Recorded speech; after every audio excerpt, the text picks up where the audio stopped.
Mesdames, Messieurs, bonjour et merci d'être encore en direct sur Info TV. Nous sommes vendredi 21 novembre 2025.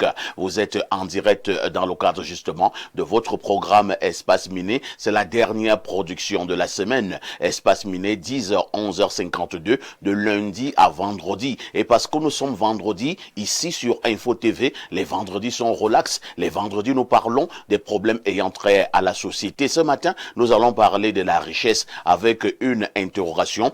Tout homme peut-il devenir riche?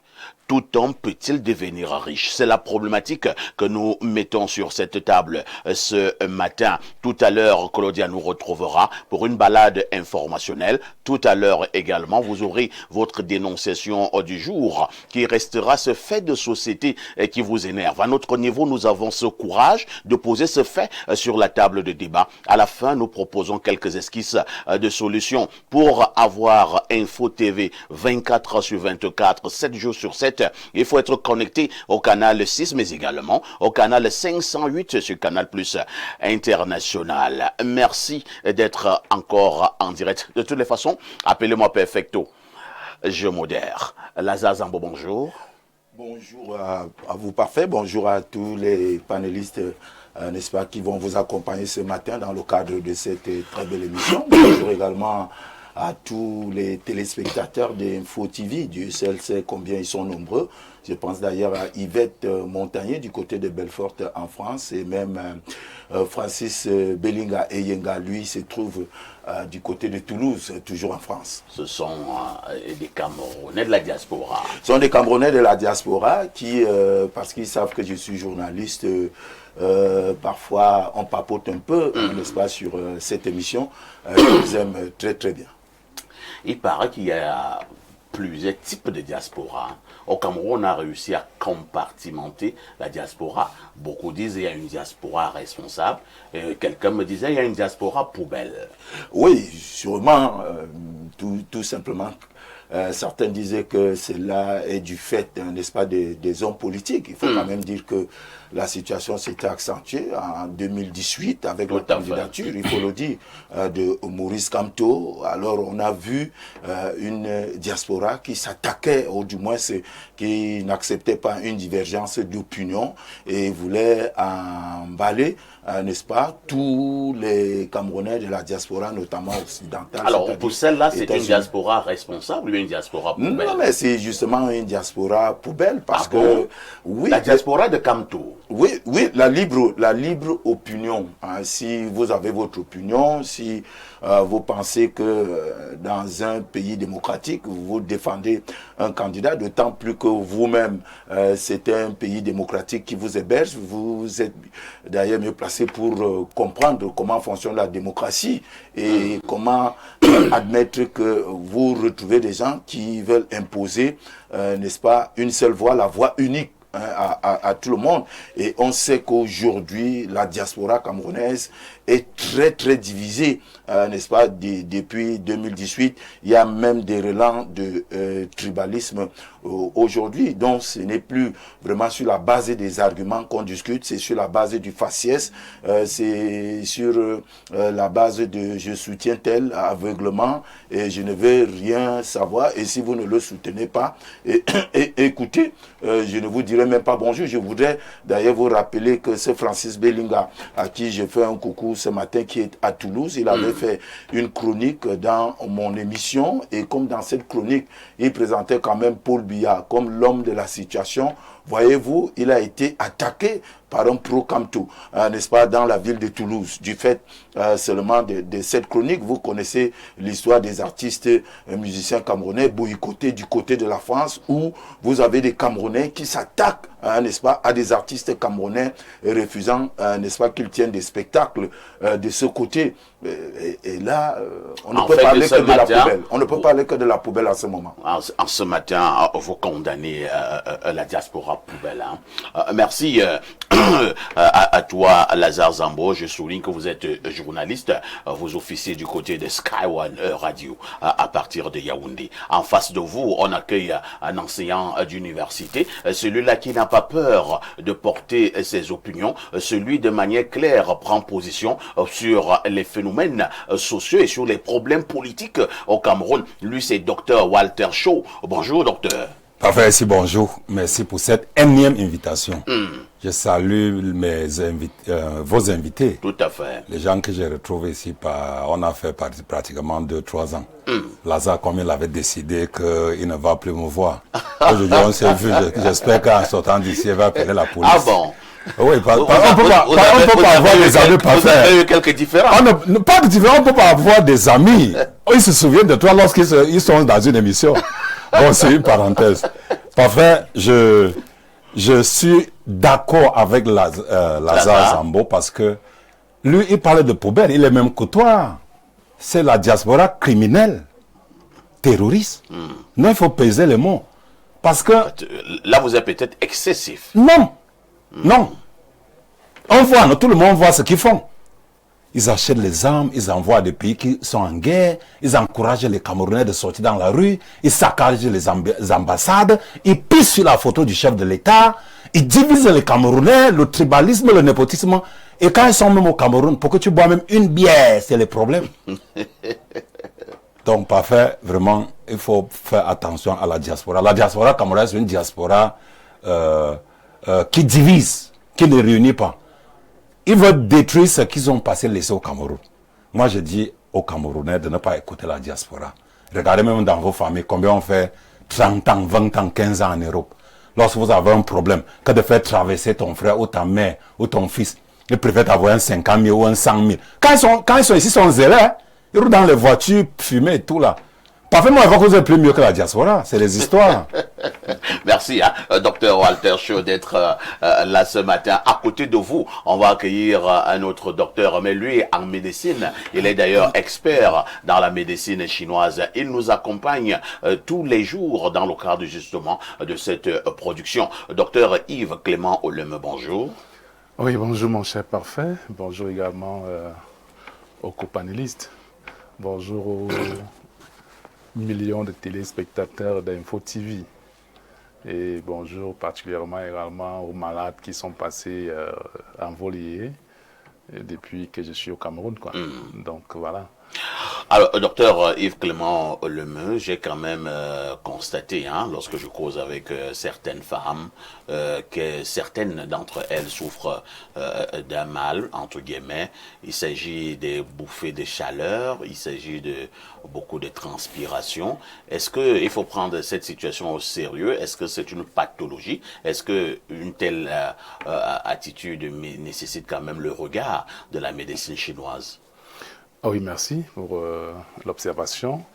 C'est une conséquence liée à une pathologie. Ah bon? Une conséquence liée à des pathologies. Oui, vous allez voir le plus souvent les femmes qui sont, que ce soit des femmes assez nanties ou alors des petites femmes. Parce que pourquoi on va dire nantie, c'est que vous allez voir une femme, par exemple, qui est dans une cérémonie quelconque et quand la ventilation n'arrive pas, ou alors la salle n'est pas bien ventilée, climatisée, vous allez la voir avec l'éventail. Et encore que, bon, comme on parle de médecine chinoise, les Chinois, ils ont toujours des raccourcis.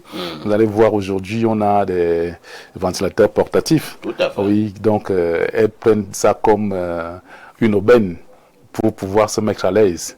Alors, elles se mettent à l'aise pour un certain temps, et le temps, n'est-ce pas, qu'elles se ventilent. Mais dès lors qu'elle a arrêté de se ventiler, les bouffées de chaleur demeurent, la transpiration demeure. Et pire même encore, celles-là qui ont, n'est-ce pas, des couleurs, les femmes de couleur, même comme nous sommes noirs. Nous sommes noirs, et noirs quand même, jaune, rouge et tout. Tout à fait. Vous comprenez? Donc, ça devient encore plus grave. Vous voulez parler des femmes au teint clair. Au teint clair, oui. Donc, ça fait qu'avec les huiles et tout, ça va encore développer cet effet thermogène. Donc, ces bouffées de chaleur-là en elles. Alors, qu'est-ce qui cause donc ces bouffées de chaleur? Elles n'arrivent pas à chercher la cause. Elle cherche plutôt, n'est-ce pas, à se mettre à l'aise. Qu'est-ce qui peut m'aider, n'est-ce pas, à avoir une bonne aération? Vous voyez. Et quelle est la cause? La cause, c'est tout simplement des problèmes digestifs, des infections digestives, ou alors des infections pelviennes hautes. Infection pelvienne haute ici, c'est cette femme-là qui, malgré qu'elle soit encore femme, pas encore tombée à la ménopause, elle connaît des douleurs au niveau du bas-ventre.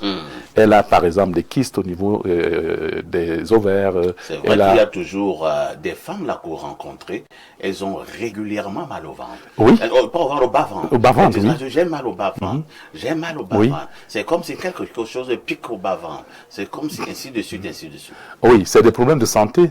Des problèmes de santé. Aujourd'hui, mes statistiques prouvent que si je commence tout simplement par les jeunes filles qui sont au niveau des lycées à partir de la classe de première et maintenant celles qui sont dans des instituts, universités, autres, on a pratiquement 80% de jeunes filles qui ont des problèmes de dysménorrhée, douleurs pendant les menstruations et des douleurs pelviennes, donc douleurs au bas-ventre.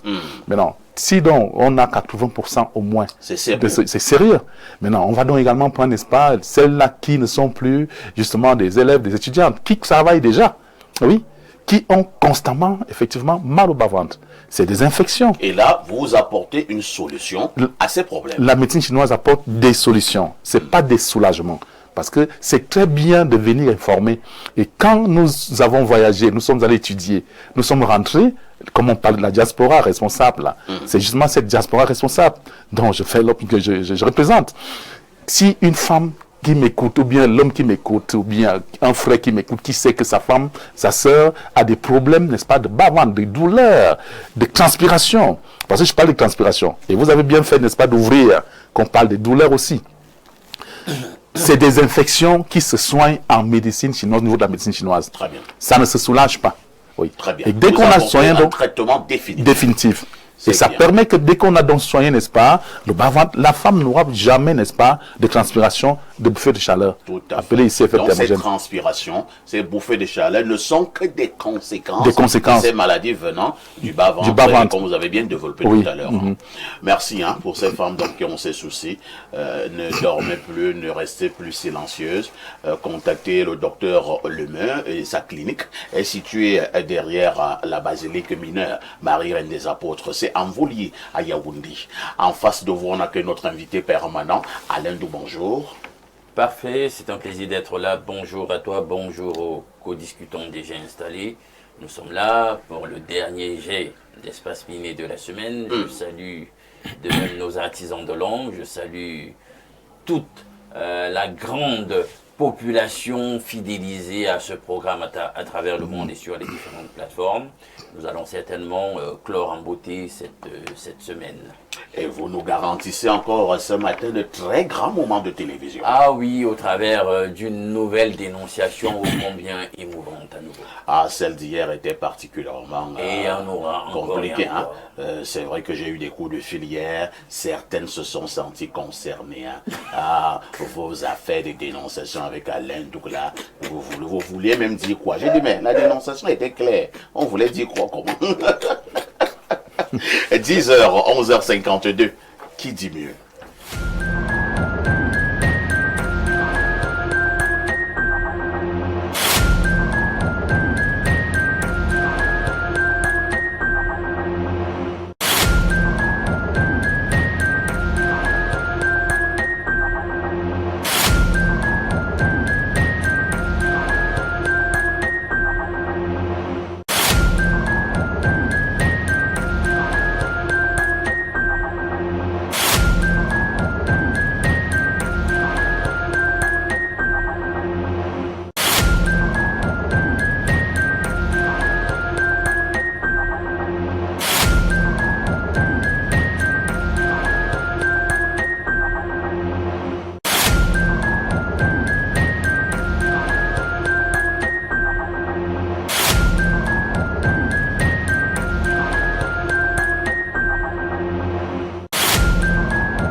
Cynthia, bonjour.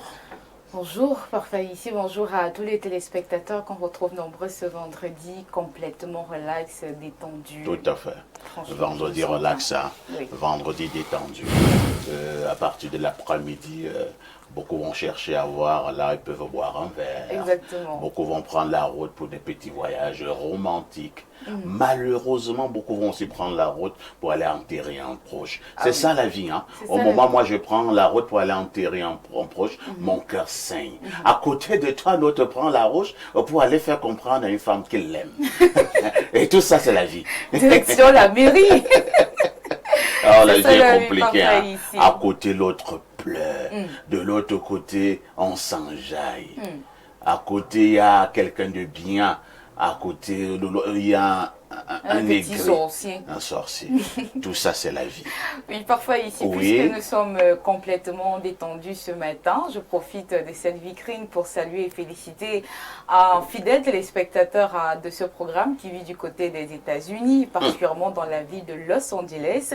Il vous apprécie d'ailleurs tout particulièrement. Il s'agit du docteur Henri Samé Etamé. Je le félicite parce qu'il y a quelques mois, il a soutenu sa deuxième thèse de doctorat PhD qui portait sur l'impact de la culture sur la gouvernance au Cameroun, pour vous dire que les Camerounais, quand ils décident de faire l'école, ils y vont à fond, hein, parfait. C'est un monsieur également de la diaspora. Exactement. La diaspora responsable. En effet. Vous pouvez reprendre son nom? Il s'agit du docteur Henri Samé. Le docteur Henri Samé. Vous avez dit qu'il m'apprécie particulièrement. Oui, oui, oui, parfait. Ouais, mais sauf que depuis un certain, je ne suis plus dans des appréciations sans enjeu. C'est pour dire quoi? L'appréciation doit être accompagnée de quelque chose. Donc, appréciation et motivation. Vous voyez un peu? Ça arrive. D'accord, En certainement. tout cas, le docteur a compris. Il a compris. Claudia? Oui, parfait. Que disent les journaux? Parfois ici, les journaux nous disent ce matin que pour l'axe Douala-Bafoussam, il faut 140 milliards de francs CFA pour la réhabilitation. Et c'est le cri hebdomadaire La Météo qui crée de cette actualité ce vendredi. La page 3 nous renseigne que c'est le fruit de la concrétisation des grandes annonces du chef de l'État Paul Biya, implémentées rigoureusement par le MINTP Emmanuel Ganoundou Messi. L'accord de financement pour la reconstruction complète de ce tronçon routier long d'environ 217,8 km vient d'être approuvé par la Banque islamique de développement. La bonne nouvelle fait écho au sein des populations et usagers de la route qui disent merci au président de la République. Le quotidien Infomata, qui est en kiosque ce vendredi, parle de la renationalisation des néos. J'y arrive. La gestion de l'électricité aux mains des Camerounais. Cet heureux événement est la résultante de la dynamique portée par le président de la République Paul Biya himself, avec la manœuvre le ministre de l'eau et de l'énergie ainsi que Gaston Elundou et Somba a-t-il sur tous les plans savamment fait preuve de beaucoup d'ingéniosité pour une négociation sans caisse, laquelle a également ramené le montant du rachat des actions d'Actis de près de 160 à 78 milliards de francs CFA. Promotion des femmes et des jeunes, le quotidien à Capitaux Public nous annonce que les réalisations du chef de l'État telles qu'annoncées sont justement en train de se réaliser. Le président de la République, Paul Biya, qui a annoncé plus de responsabilités pour ces catégories de la population, a posé un premier acte fort hier en nommant Marie-Claire Nseng-Elan, procureure générale près de la Cour suprême, une haute fonction qui n'avait jamais été occupée par une dame. Portrait et première réaction de la promue sont à retrouver en page 2 de ce journal paru en kiosque ce matin. Le quotidien Mutation parle de Joshua aussi. Il s'est exprimé et participé au gouvernement n'est pas tabou au SDF. Le candidat du social-démocratique Front à la présidentielle tire la leçon et se projette sur l'avenir. Le Messager est en kiosque ce vendredi. On parle ici du docteur Mohamedou Dewa. On s'interroge également, qu'as-tu fait de ton mandat? Président du conseil régional de la Damawa, l'homme homme élu sous la bannière de l'UNDP présente un bilan marqué par des réalisations concrètes, notamment dans le secteur des travaux publics, mais exprime sa frustration face au faible niveau de transfert des ressources de l'État. La page 3 nous renseigne davantage sur cette actualité. Parlons à présent de la crise anglophone avec la nouvelle expression qui est en kiosque ce vendredi. On nous informe ici que 6 prêtres ont été enlevés dans le nord-ouest. C'était donc dans la nuit de mardi à vendredi dernier. Des individus donnés comme des séparatistes anglophones ont kidnappé d'abord 3 prêtres, ensuite 3 autres envoyés par l'évêque de Bamenda pour négocier la libération des premiers. La plus grande prise des Ambaboy au sein du clergé catholique se passe immédiatement après la visite du nonce apostolique dans la région. Avec le quotidien régional d'information du Nord Cameroun et du Sahel, on parle donc d'Ayan Luc. Guiba Gatama décrit le dernier voyage d'un grand serviteur de l'État en page 3 de son journal paru en kiosque ce vendredi. Je clôture cette revue de presse avec l'économie quotidienne de Thierry Ekouti qui s'intéresse au gaz. Comment Yaoundé et Malabo s'activent pour développer le projet Yoyo Yolanda. Les avancées enregistrées ont été dévoilées au cours d'une rencontre entre Théodoro Nguema Obiang-Mangé, vice-président de la Guinée équatoriale, et les responsables de la Société nationale des hydrocarbures SNH. Apprend-on par ici. Merci Claudia pour toutes ces informations fraîches parues donc en kiosque au Cameroun. Comme d'hab, je te souhaite de passer un inoubliable week-end. Ah là là, comme d'hab, Oui, comme d'hab. Je vais parler comme les autres. Ah oui, comme les autres, franchement. Comme d'hab. Comme d'hab. Avec le geste qui va. Comme d'hab. D'accord, comme d'hab, parfait. Ici, je vous souhaite de passer un excellent week-end. Comme d'hab, on va se retrouver lundi prochain. J'ai pris des dispositions pour que le week-end soit mémorable. Vis-à-vis de moi? Vis-à-vis d'elle. Elle, c'est qui? Je lui réserve un week-end inimaginable avant pour en être inoubliable après. Seigneur, s'il y a une deuxième place dans le foyer, là, je viens. Claudia. Oui, parfait. À lundi 10h. À lundi 10h28 d'émission. N'oublie jamais le conseil. Petite Claudia, tout ce qui brille n'est pas or. Ma petite reste très très prudente. Il faut dire que l'actualité est abondante au Cameroun. Docteur Oleme, docteur Walter Shaw, Alain Douk, Lazare Zambo, la presse nationale de ce matin nous renseigne que 6 prêtres ont été enlevés du côté du nord-ouest. 6 prêtres, 6 hommes d'église. Ils ont été enlevés par ce qu'on appelle au Cameroun vulgairement les ambazoniens, d'autres appellent les sécessionnistes. Docteur Walter Shaw, votre commentaire? Merci, parfait, ici. Je crois que c'est Dieu qui a fait pour que je sois à l'émission, parce qu'on parle de quelque chose que j'ai travaillé sur ça. J'ai travaillé sur la crise anglophone. J'ai été kidnappé à Bamenda, j'avais pris une balle. Je vais vous montrer ça sur mon pied après l'émission. Les ADF, les Ambazoniens deviennent force, dont le leader, c'est Ayabacho, qui a été arrêté, c'est eux qui m'avaient kidnappé. Ils m'ont contraint à venir défendre la crise anglophone à la télé. Puisque j'étais entre la vie et la mort, j'ai accepté, mais quand je suis arrivé à la télé, j'ai pris le côté du gouvernement. On est toujours venu m'arrêter, la première fois la CEMIL, deuxième fois la PG, troisième fois le CED. Après tout ça, l'État m'a contacté pour que je travaille avec eux pour voir comment pacifier la zone. J'ai fait des rapports, j'ai fait des réunions à la présidence de la République, je ne vais pas citer les noms. Pendant 3 ans, les coups de fil de 30 minutes, les rencontres à la présidence, les réunions sur la crise anglophone, puisque les gars qui ont les armes, c'est les gars que j'ai enseignés. C'est des gars que j'ai enseignés à l'école, quand j'étais au village. Oui, je ne le connais pas comment. Tu enseignes les gens à l'école, dès que tu pars au village pour enterrer quelqu'un, tu vois son décalage, tu vois qu'il était au niveau 1, il était au niveau 2. Tu lui demandes qu'est-ce qu'il fait. Tu ne peux pas demander plus, il va te tuer. Il va te tuer. Là où je parle d'un peuple retourné à Bamenda, ils ont promis que le jour que mes pieds là-bas, je serai le bon bouillon avec le piment. Ah bon? Bien sûr, je ne peux plus. Le massacre de Manfait Parfait ici, je suis en mission dans le Nozo. Je fais les rapports. J'ai dit tout ce qu'il faut faire. Je vais chuter avec ta réponse pour que tu comprennes, parce que je fais une analyse méthodologique pour que vous compreniez le sens de l'affaire. J'ai fait des rapports. Sur le massacre de Manfait, j'étais dans le sud-ouest, je suis allé à Manfait. J'ai encore ça dans mon téléphone, j'ai envoyé un rapport au secrétariat général. J'ai envoyé un rapport au MINAP, j'ai envoyé un rapport au CED, j'ai envoyé à la DGSN, j'ai envoyé à la CEMIL. Ils sont là, ils m'écoutent, je ne mens pas.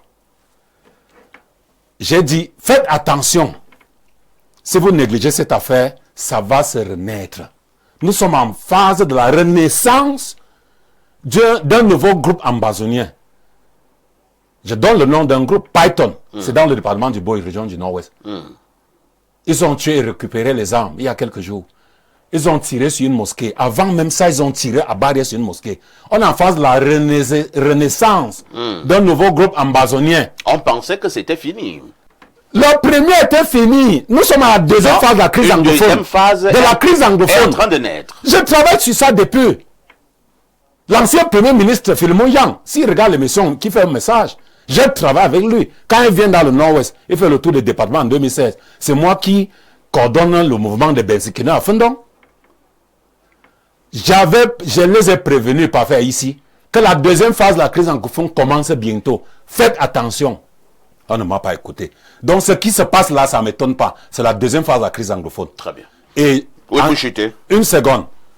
Parfait, ici, quelqu'un avait dit à l'Assemblée nationale qu'il y avait Boko Haram parmi nous, vrai ou faux? Vrai. L'autre avait dit qu'il y a un ambazonien parmi nous à Yaoundé, c'est vrai ou faux? Vrai. Le président Paul Biya sait ce qu'il faut faire. Remaniement s'impose. Merci. Merci, docteur Walter Shaw. Lazare Zambo, les ambazoniens, les sécessionnistes, entre guillemets, ont remis ça sur la table. Beaucoup pensent également que ces gens sont en train de faire comprendre au gouvernement qu'ils ne sont pas finis. C'est donc quelques signaux qu'ils ont encore voulu relancer pour toujours marteler leur présence. Vous partagez cet avis? Oui, mais en tout cas, parfois le vocabulaire peut prêter à confusion lorsque souvent on parle d'ambazoniens. Bon, en fait, il faut comprendre que c'est des groupes de bandits, c'est des groupes de voyous. Et justement, ils ont aujourd'hui un terrain favorable, n'est-ce pas, à leurs activités criminelles. Donc, il faut comprendre que c'est ce qui se passe aujourd'hui dans ces zones-là. Vous savez, lorsque vous encouragez ou vous allez dans le sens du chaos, toujours est-il que, puisque c'est une jungle qui s'installe, finalement, même l'organisateur ne pourra plus maîtriser tout le monde. Donc c'est ce qui se passe, n'est-ce pas, dans ces zones-là. C'est que de temps en temps, il peut y avoir des groupes de voyous qui naissent. Et comme ils deviennent un peu des petits rois de la jungle, mais, et c'est ça qui excite, n'est-ce pas, tous les bandits, n'est-ce pas, lorsqu'ils sont des rois. Parce que vous voyez même dans nos quartiers, les quartiers populaires, lorsque vous avez un certain Kaiser ou Delta Force, je ne sais pas, vous avez les gars, on sait que c'est des voyous, on sait qu'ils se droguent. Des gars dangereux. Oui, des gars dangereux, il est au quartier, il a son règne. Il sème la terreur. Voilà, il sème la terreur dans le quartier et de temps en temps, vous voyez ceux qui sortent la nuit, ceux qui rentrent tard. On leur donne on lui donne quelque chose. Donc, si vous encouragez ce climat, si vous l'élargissez, ça lui fait du bien parce qu'il devient, n'est-ce pas, le roi du secteur, et il le roi du quartier. Et il vit de cela. Et c'est ce qui se passe un peu de ce côté. De temps en temps, lorsqu'il y a un espace favorable à ce type d'activité, tous ceux qui sont des bandits, ceux qui sont des voyous, n'est-ce pas, tout de suite s'installent et commencent à mener leurs activités criminelles. Alain, donc, dans mes analyses et surtout dans mes échanges, j'ai eu cette opinion d'un analyste qui me faisait comprendre que parfait, ces gars sont en train également d'envoyer un message au Saint-Siège, au Vatican. Vous savez que nous avons dit en exclusivité, il y a pratiquement un mois, que le pape est annoncé au Cameroun. C'est une manière de faire comprendre au pape qu'ils ne veulent pas de sa présence au Cameroun. Ça, c'est une analyse fort objective. Bien, je dois quand même dire qu'au sujet de la crise anglophone, vous savez, c'est Jacques Chirac qui disait que la violence est une boîte de Pandore. Une fois qu'elle est ouverte, nul ne pourra garantir qu'on pourra la fermer. Et parfois, les gens oublient ce détail. Ça fait vraiment mal d'être confronté à cet effluve de violence qu'on vit de ce côté et dans cette partie du pays, quand on sait encore qu'au-delà des actes de banditisme, de rançonnage auxquels les populations sont soumises là-bas, il se dit même qu'à l'intérieur de notre système gouvernant, des insiders gagneraient à perpétuer, à pérenniser le conflit en question, question de légitimer certaines lignes budgétaires. Vous l'imaginez bien, Ah dans notre bon? contexte où c'est Peut-être l'argent. que les gens vont aussi chercher loin, hein, Ah. dans des soupçons. Vous savez, Comment quelqu'un peut gagner dans une affaire où des Camerounais tombent? faites le parallèle avec ce qu'on appelle l'industrie de la guerre. Vous savez que c'est une des industries les plus lucratives. Et les fabricants d'armes ont donc intérêt à ce qu'il y ait toujours de la guerre et qu'on ne pacifie rien. Sinon, que devient leur industrie? Donc c'est un peu ça. Donc si vous comprenez cette dynamique-là, vous comprenez un tout petit peu ce que j'ai dit avant au sujet des insiders qui eux aussi continuent à entretenir le tison ardent de ce conflit qui ne profite finalement à personne. Maintenant, sur le fond de ta question, tu as absolument raison, puisqu'il y a, dans le cadre de la dernière élection, des relents de contestation, d'illégitimité avérée de ci, de ça. Ils se disent que un pape qui arrive serait une consécration dans la symbolique Tout à de la fait. visite, ce serait une consécration du pouvoir de celui qui a été reconduit. Et vous le savez, dans une allocution du nonce apostolique en visite de ce côté-là, il a justement rendu hommage à celui qui a été reconduit et ils se disent donc qu'il faut rompre avec la situation en question, il faut des actes forts qui vont certainement susciter des réactions du côté du Saint-Siège pour faire comprendre qu'ils ne sont pas alignés sur cette direction du vent. Et question peut-être parfaite de décourager le Saint-Siège dans son intention de visiter possiblement le Cameroun. Merci, Alain Douc, pour ce regard. Docteur Yves Clément Ollemeux, nous parlons encore là de la situation du côté du nord-ouest et du sud-ouest au Cameroun, ce que l'on appelle depuis un certain temps le Nozo. Disons qu'il y a quelques semaines, une haute personnalité de la République avait été enlevée par ces mêmes sécessionnistes, ces mêmes ambazoniens. Malheureusement pour la personnalité, elle avait été abattue. Maintenant, on a enlevé 6 prêtres. Nous craignons que cela puisse subir le même sort. Alors, nous avons sur ce plateau une personnalité ressource. Oui. Et je crois que son intervention tout à l'heure permet de comprendre, de mieux comprendre. Et au chef de l'État de voir, c'est le patron de la nation, et de dire s'il faut, par exemple, prendre des actions, des mesures quelconques, même pour qu'on n'enlève plus, c'est pas parce que c'est des prêtres, qu'on n'enlève plus des Camerounais. Quand on est anglophone, natif de cette zone-là, on est Camerounais. Tout à fait. Et n'oublions pas que cette partie-là reste la partie du territoire camerounais. Et donc, il y a les nordistes qui vivent là-bas, il y a les sudistes qui vivent là-bas, tous les Camerounais vivent là-bas. Tout à fait. Et tout le monde est exposé. Tout le monde est exposé. On ne compte pas déjà ce qu'il y a eu comme exaction, des familles qui ont perdu des vies, des personnes qu'on a pu exécuter. C'est-à-dire, on a même dû enterrer même certaines personnes de manière vivante. Tellement d'exactions. Donc, quand une personnalité ressource comme le docteur qui est à côté de moi fait une analyse et il essaye même, n'est-ce pas, d'indexer certaines personnes. Ce n'est pas qu'il s'expose, c'est parce qu'il a l'amour du pays. Pourquoi cette zone-là peut être une zone qui se meurt? On ne parle que de ce qui est néfaste, de la fatalité, comme à l'époque les Européens parlaient habituellement, n'est-ce pas, de l'Afrique, où ils noircissaient toujours l'Afrique. La zone anglophone reste donc maintenant cette zone-là qui est devenue cette zone où on noircit. Et ici, il y a donc certaines personnes au gouvernement qui entretiennent, n'est-ce pas, cette guerre que le chef de l'État prenne ses... De toutes les façons, à notre niveau, Ses responsabilités. nous n'avons aucun élément de preuve qu'il y ait quelqu'un au gouvernement qui entretiendrait cette guerre. On n'a jamais dit. Cela n'a jamais été dit sur ce plateau. On n'a jamais dit. Peut-être que j'ai mal suivi parce que il dit bien qu'il s'est dit... Quelqu'un avait dit Voilà. qu'il y a un ambassadeur à Yaoundé. L'autre avait dit qu'il y avait un Boko Haram à l'Assemblée nationale. Voilà, On c'est a ça. indexé personne dans le gouvernement. Si on a... Non, s'il y a quelqu'un à Yaoundé, Yaoundé n'est pas le gouvernement. Mais pourquoi ça vous fait si peur? Pourquoi ça Nous, c'est ça les analyses. Voilà, nous sommes parfait. des Oui, c'est ça. D'autant plus qu'il y a des sources journalistiques Voilà. qui sont Parfait, qui ont mis le pied dans la On fourmilière. a pas cité par exemple quelqu'un même du gouvernement. Je comprends que Si on c'est dit, parfois mal à si on dit l'aise. non, permets, je termine.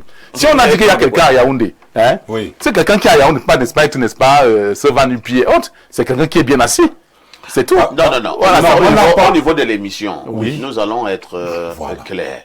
Moi, je ne fais pas des discussions sans éléments. C'est une déformation professionnelle aussi. D'accord, monsieur le moi, je journaliste. suis journaliste. Monsieur Parce le que si je modérateur. dis maintenant, ou bien un panéliste dit sur ce plateau, qu'il y a certains membres du gouvernement et qui sont de mèche avec les ambazoniens, je vais demander à cette personne de me produire des preuves. Oui. Au moment où nous sommes en train de parler, vous êtes sûr que sur ce plateau, quelqu'un a des preuves? Qu'il y a quelqu'un à Yaoundé. Non, je ne parle pas de Yaoundé, c'est- nous parlons du gouvernement. Non, vous avez dit qu'il y a quelqu'un à Yaoundé.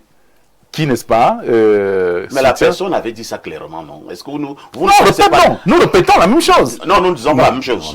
Non, nous ne disons pas la même chose. Bon, allons-y, évoluons, on laisse au débat. D'accord. On laisse au débat. C'est ce qu'il fallait dire globalement c'est mieux qu'on le laisse. ce matin. De toutes les façons, nous allons y revenir sur cette autre actualité du côté du nord-ouest et du sud-ouest. Mais pour l'heure, nous félicitons déjà les forces de l'ordre et surtout nos forces de sécurité pour tout le travail qu'elles abattent du côté du nord-ouest et du sud-ouest, y compris du côté de l'extrême nord. À tout de suite pour la suite.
Avant de prendre la dénonciation proprement dite, nous allons quand même jeter quelques jolies fleurs à certaines personnes de la République.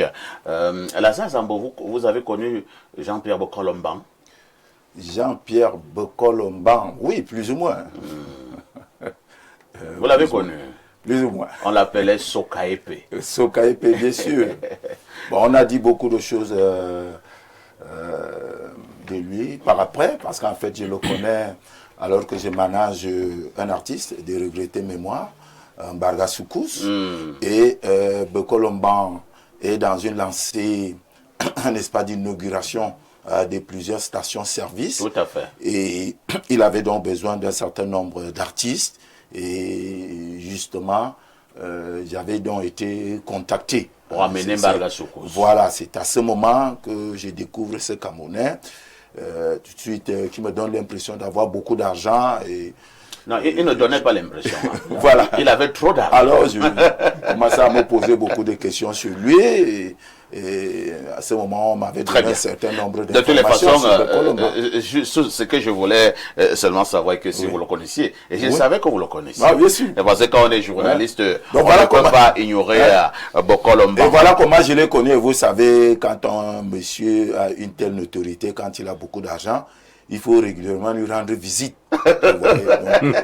Voilà comment je l'ai connu. Donc, nous allons dire bonjour ce matin à Bokol Mbang, qui a été un très grand entrepreneur au Cameroun. Il a employé des centaines de Camerounais, voire des milliers. Moi, je l'ai connu du côté de la Chine.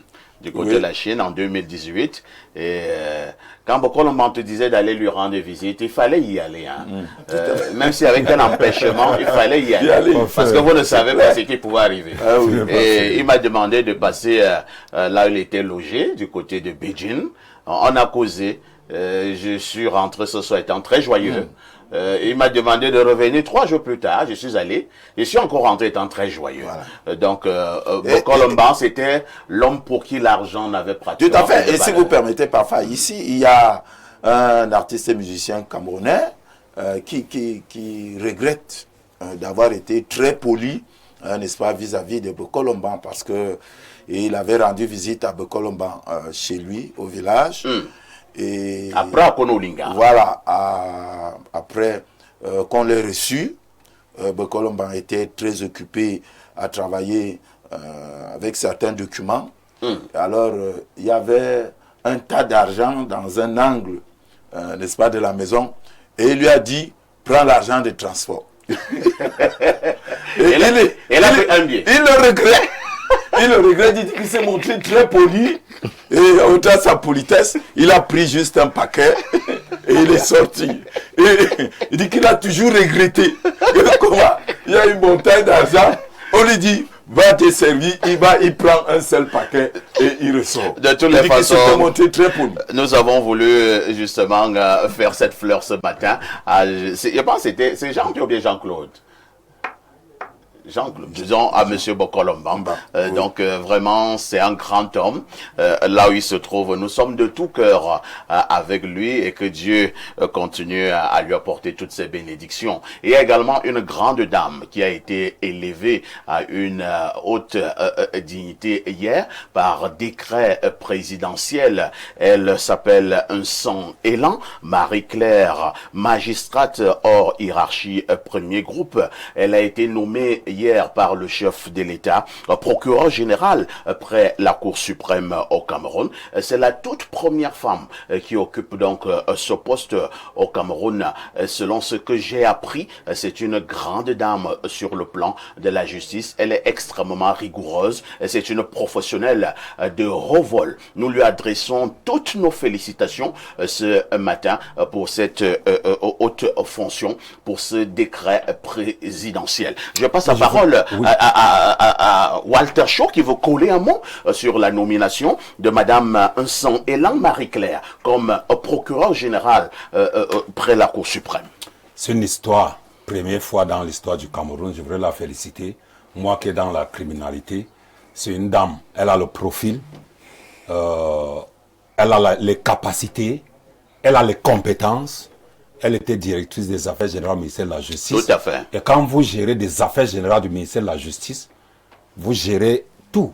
Les droits de l'homme, les détournements, blanchiment d'argent, les meurtres, tout. C'est-à-dire qu'elle est au cœur de la justice de la République. Tout à fait. Elle a tous les dossiers de la République. Parfait, ici, le président Paul Biya, c'est un sage. Tu sais pourquoi il dit ça? Non. Il aime travailler avec des gens qui ont son esprit. Quand il a dit qu'il va penser aux femmes, il a d'abord pris la femme, c'est parce qu'elle est qualifiée. Et comme elle est qualifiée, elle est rigoureuse, elle n'a peur de personne. Cette dame qu'on voit là, parfois, elle n'a peur de personne. Donc, ce n'est pas une dame qu'on peut influencer. Très bien. Donc, c'est une bonne nouvelle pour le Cameroun. Et que ceux qui ont mangé l'argent de l'État, là, les aînés qui mettent la main dans les sacs de l'État, là, qui se tiennent tranquilles. Parce que la dame, vous vous souvenez la dame qui avait envoyé le ministre Lumbapes, il s'appelle Lumbapes en prison, là. Moi, je ne vais pas parler d'elle aujourd'hui. Non, je dis que je parle je vous dis donc que de Madame Nsang. je dis que c'est un message. Le président Paul Biya a passé un message. D'accord. La dame, s'il va mettre beaucoup de ministres en prison.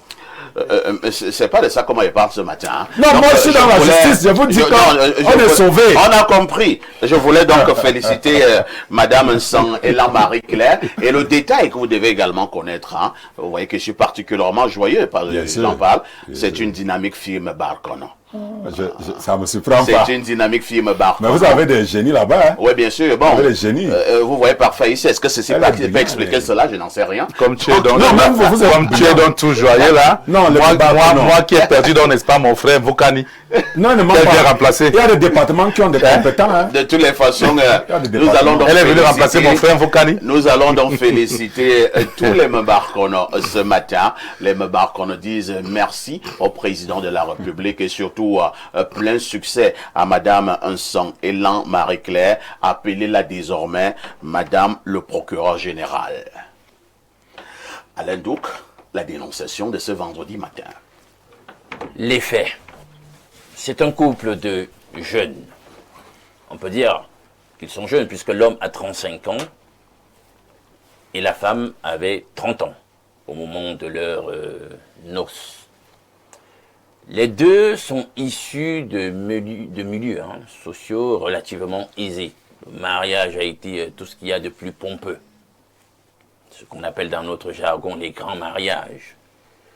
Alors, ils sont dans une vie de couple après le dit mariage et il se passe quelque chose de foncièrement étrange.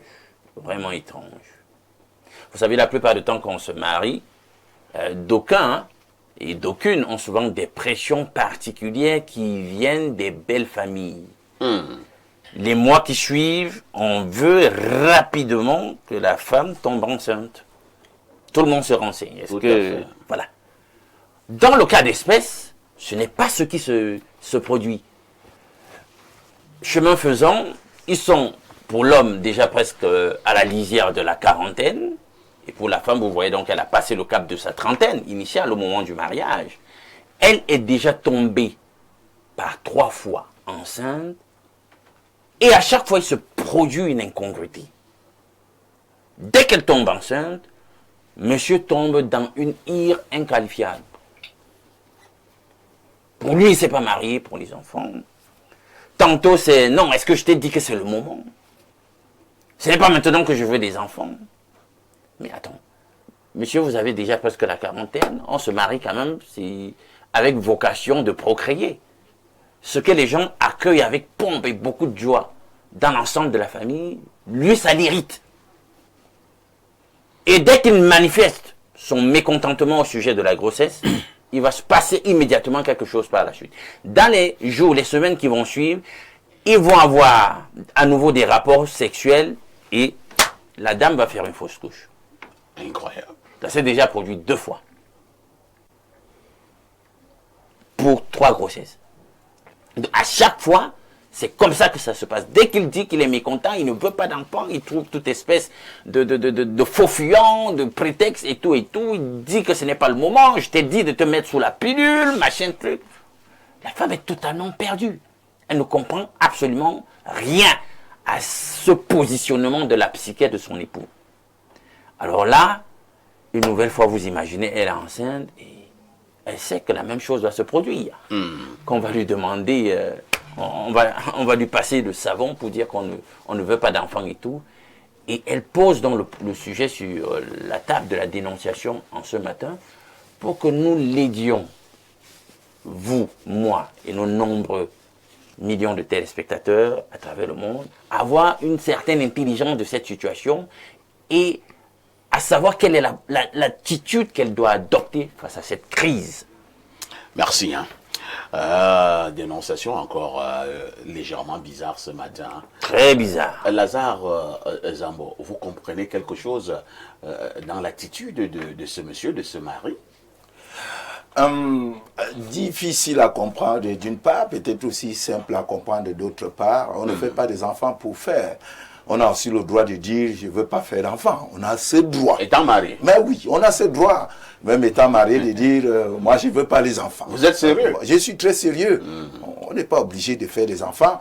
On peut choisir. Et vous vous mariez pourquoi? Non, on veut une femme. On va avoir une compagne, n'est-ce pas, dans Vous la pouvez maison. chercher un chien, c'est Non, ça peut faire une compagnie. Non. La femme vous permet de faire la popote et certains travaux de ménage. La femme également vous permet d'assouvir votre libido. Hein.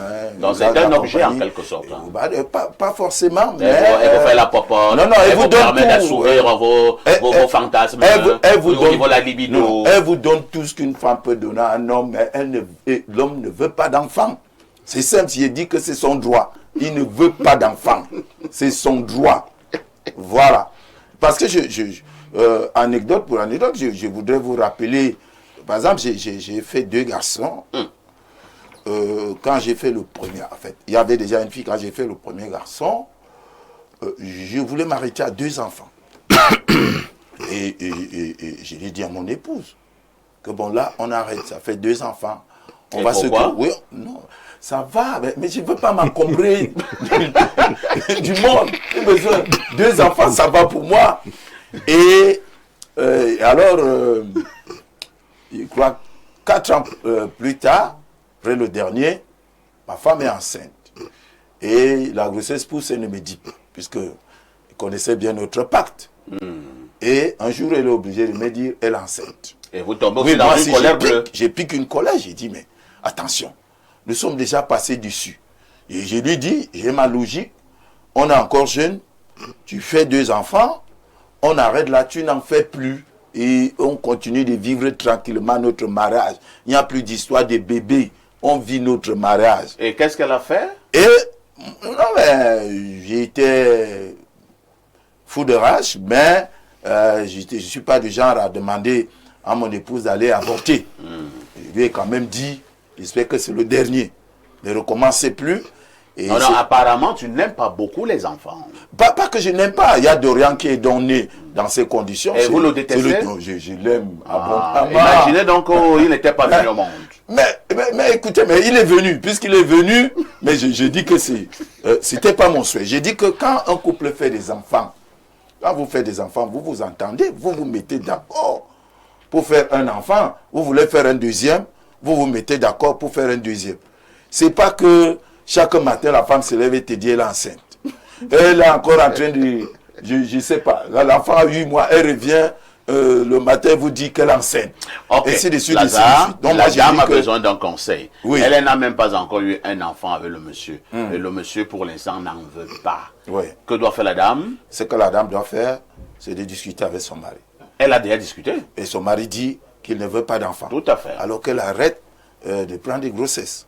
Qu'ils arrêtent donc des rapports sexuels. Non, il y a des moyens de se protéger. Non, le proverbe partout est clair. Hein? Si vous ne voulez pas faire de cauchemars, alors vous ne dormez pas. Ah ouais, non, il y a plein de moyens, d'ailleurs très efficaces aujourd'hui. Mais c'est soit de pilules, ça a des conséquences au niveau de la santé. Vous pouvez avoir des rapports sexuels sans faire des enfants. Vous savez, il y a des gens qui ne veulent pas des familles. Moi je ne voulais pas faire beaucoup d'enfants. Je ne voulais vraiment pas faire beaucoup d'enfants. Ça c'est toujours comme ça que je pense aujourd'hui. Mes enfants sont grands, ils sont un peu comme mes frères, ils sont comme les frères de leur mère. On discute en grande personne. Je crois que moi, ça m'arrange. C'est compris. Voilà. Docteur Oleme, quel est votre regard, votre commentaire sur cette dénonciation? Alors, mon commentaire, je partage l'avis de M. Zambo. Vous savez... Vous allez dire que l'homme est libre d'en faire d'enfants ou pas? L'homme est libre d'en faire des enfants ou pas. Vous êtes vraiment des Africains? Tout comme également la femme est libre d'en faire des enfants ou pas. Il faut bien comprendre. Hein? Ça ne veut pas dire que... lui, il a dit par exemple qu'il a demandé 2 enfants, 3, et il les aime. Ce n'est pas parce que tu dois faire 10 enfants, 50, que tu vas te montrer le meilleur parent du monde. Non. Ce qui est intéressant sur la dénonciation, c'est quoi? Ou préoccupant, c'est que la dame se plaint que quand elle a des rapports, après, elle en souffre.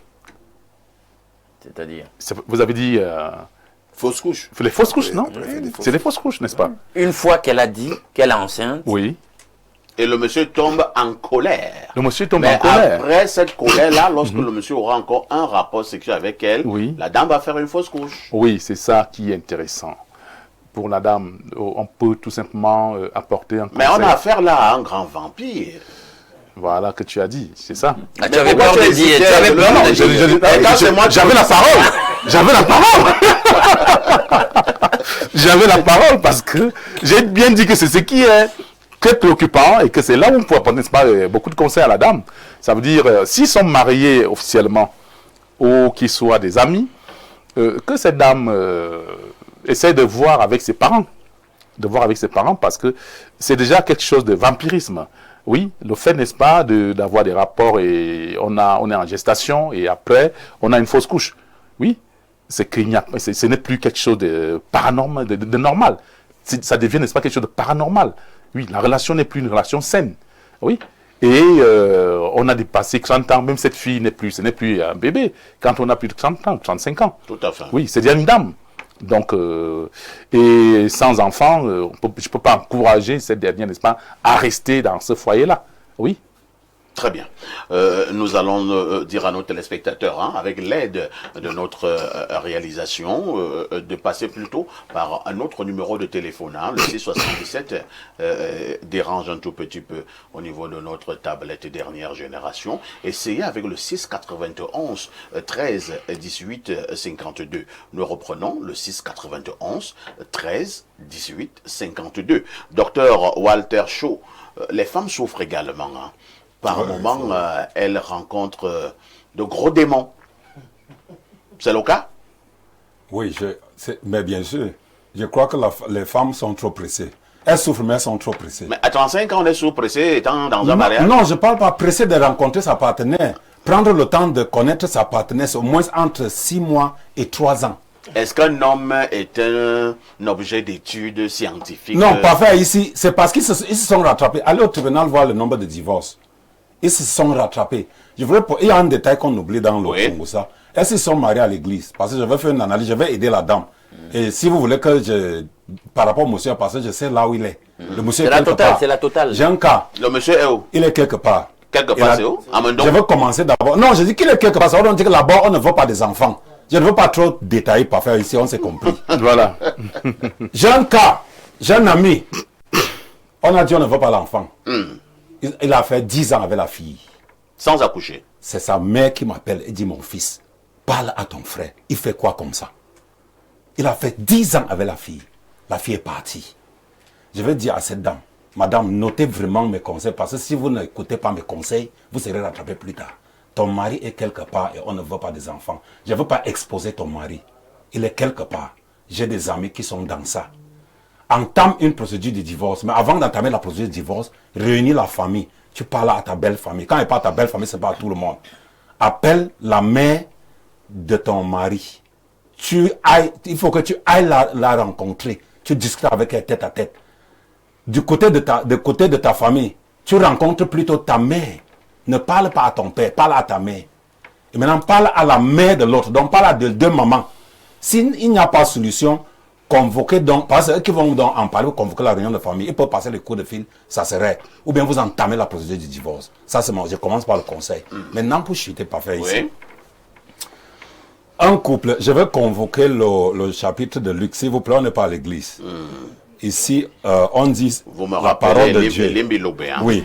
Matthieu 7, verset 24 à 27, et Luc 6, de verset 47 à 49, la nécessité de la vie spirituelle. Qu'est-ce que l'évangile de Marc nous dit? Que celui qui écoute la parole de Dieu et ne la met pas en pratique, fait semblant, donc il est diable. Merci. Donc, retrouvez donc les acteurs de ce chapitre dans le Congo. Ça veut dire qu'il est quelque part et on ne veut pas des enfants. Alain, donc, ça devient un peu compliqué. Lazare Zamboko se dit que c'est un choix de vie. Je peux épouser ma femme et je dis que je ne veux pas d'enfant. Mais notre ami Walter Shaw dit que ce sont des histoires. Le monsieur est dans une affaire bizarre, dans un cercle compliqué. Et là-bas, c'est une exigence. On ne veut pas d'enfant. Je vais prendre à contre-pied ce que mon aîné a dit tout à l'heure, Lazare, au sujet de sa lecture de la situation. Vous savez, vous avez beau dire, moi je ne veux pas d'enfant. C'est intéressant. Ça, c'est votre choix. Ça, c'est quand vous êtes seul. Ça n'engage que vous. Mais le mariage, ce n'est pas une affaire qui n'incombe et qui ne regarde que votre seule personne. Vous engagez une autre personne avec vous, dans un parcours, dans un voyage. Et vous fédérez vos vies pour ne former désormais qu'une seule entité, une seule réalité. C'est ce qu'on dit d'ailleurs en Église. Voilà. Donc, vous n'avez pas venu dire, moi je ne veux pas d'enfant, comme si les aspirations de l'autre en face de vous ne comptaient absolument pas. Vous les nullifiez. Ce n'est pas possible. Elle veut un enfant. Et, je continue de le dire, l'un des enjeux de l'institution du mariage, quoi qu'on dise, c'est la procréation. Allez et multipliez-vous. Il y a l'enjeu de la... Non, tu veux du sexe, tu peux prendre une prostituée. Tu veux de la compagnie, tu peux prendre des escortes girls, tu prends un animal de compagnie comme Parfait dit. D'accord? Non, il faut qu'on soit clair. Arrêtons avec Non, on est en train de se défiler. Et si on interprète maintenant nos réalités anthropologiques sur le sujet, vous verrez que j'ai raison. Mais c'est clair, c'est clair. On le sait. Et on sait que chez nous, au bout d'un an, si on n'entend pas un pleur d'enfant, après un mariage, On dit que ça tout le se passe monde commence à là-bas. faire la fête, le mariage, est-ce qu'on a bien fait, etc. On commence à se poser des questions de part et d'autre des deux familles. Donc il faut qu'il nous arrête son hypocrisie là. Quand on ne dort même plus. D'autant plus que tant lui que la femme sont assis, stables, socio-professionnellement, ça ne s'explique pas. Il est en train de fuseler cette dame pour la simple raison que, vous le savez, j'interpelle ici le médecin. Les femmes ont un stock d'ovocytes la plupart du temps limité. Il y a des ménopauses précoces. Et surtout qu'elle a 35 ans. Voilà, elle a déjà 35 ans. Elle n'est plus trop loin. Vous voyez, il ne fait que différer. Bientôt même cette ça va histoire. être des grossesses à risque. Ce n'est pas qu'il diffère. Non, j'en viens, restons encore dans le choix cadre de vie. dans le cadre biotique, puisque Oui, j'ai mais dit qu'est-ce que ça me pose, qu'il n'est pas impliqué dans sa vie seule. Pose à la loi, Il y a la réalité de sa femme qui doit La femme prendre est en libre compte. de divorcer. On en vient, je suis en train de faire une analyse.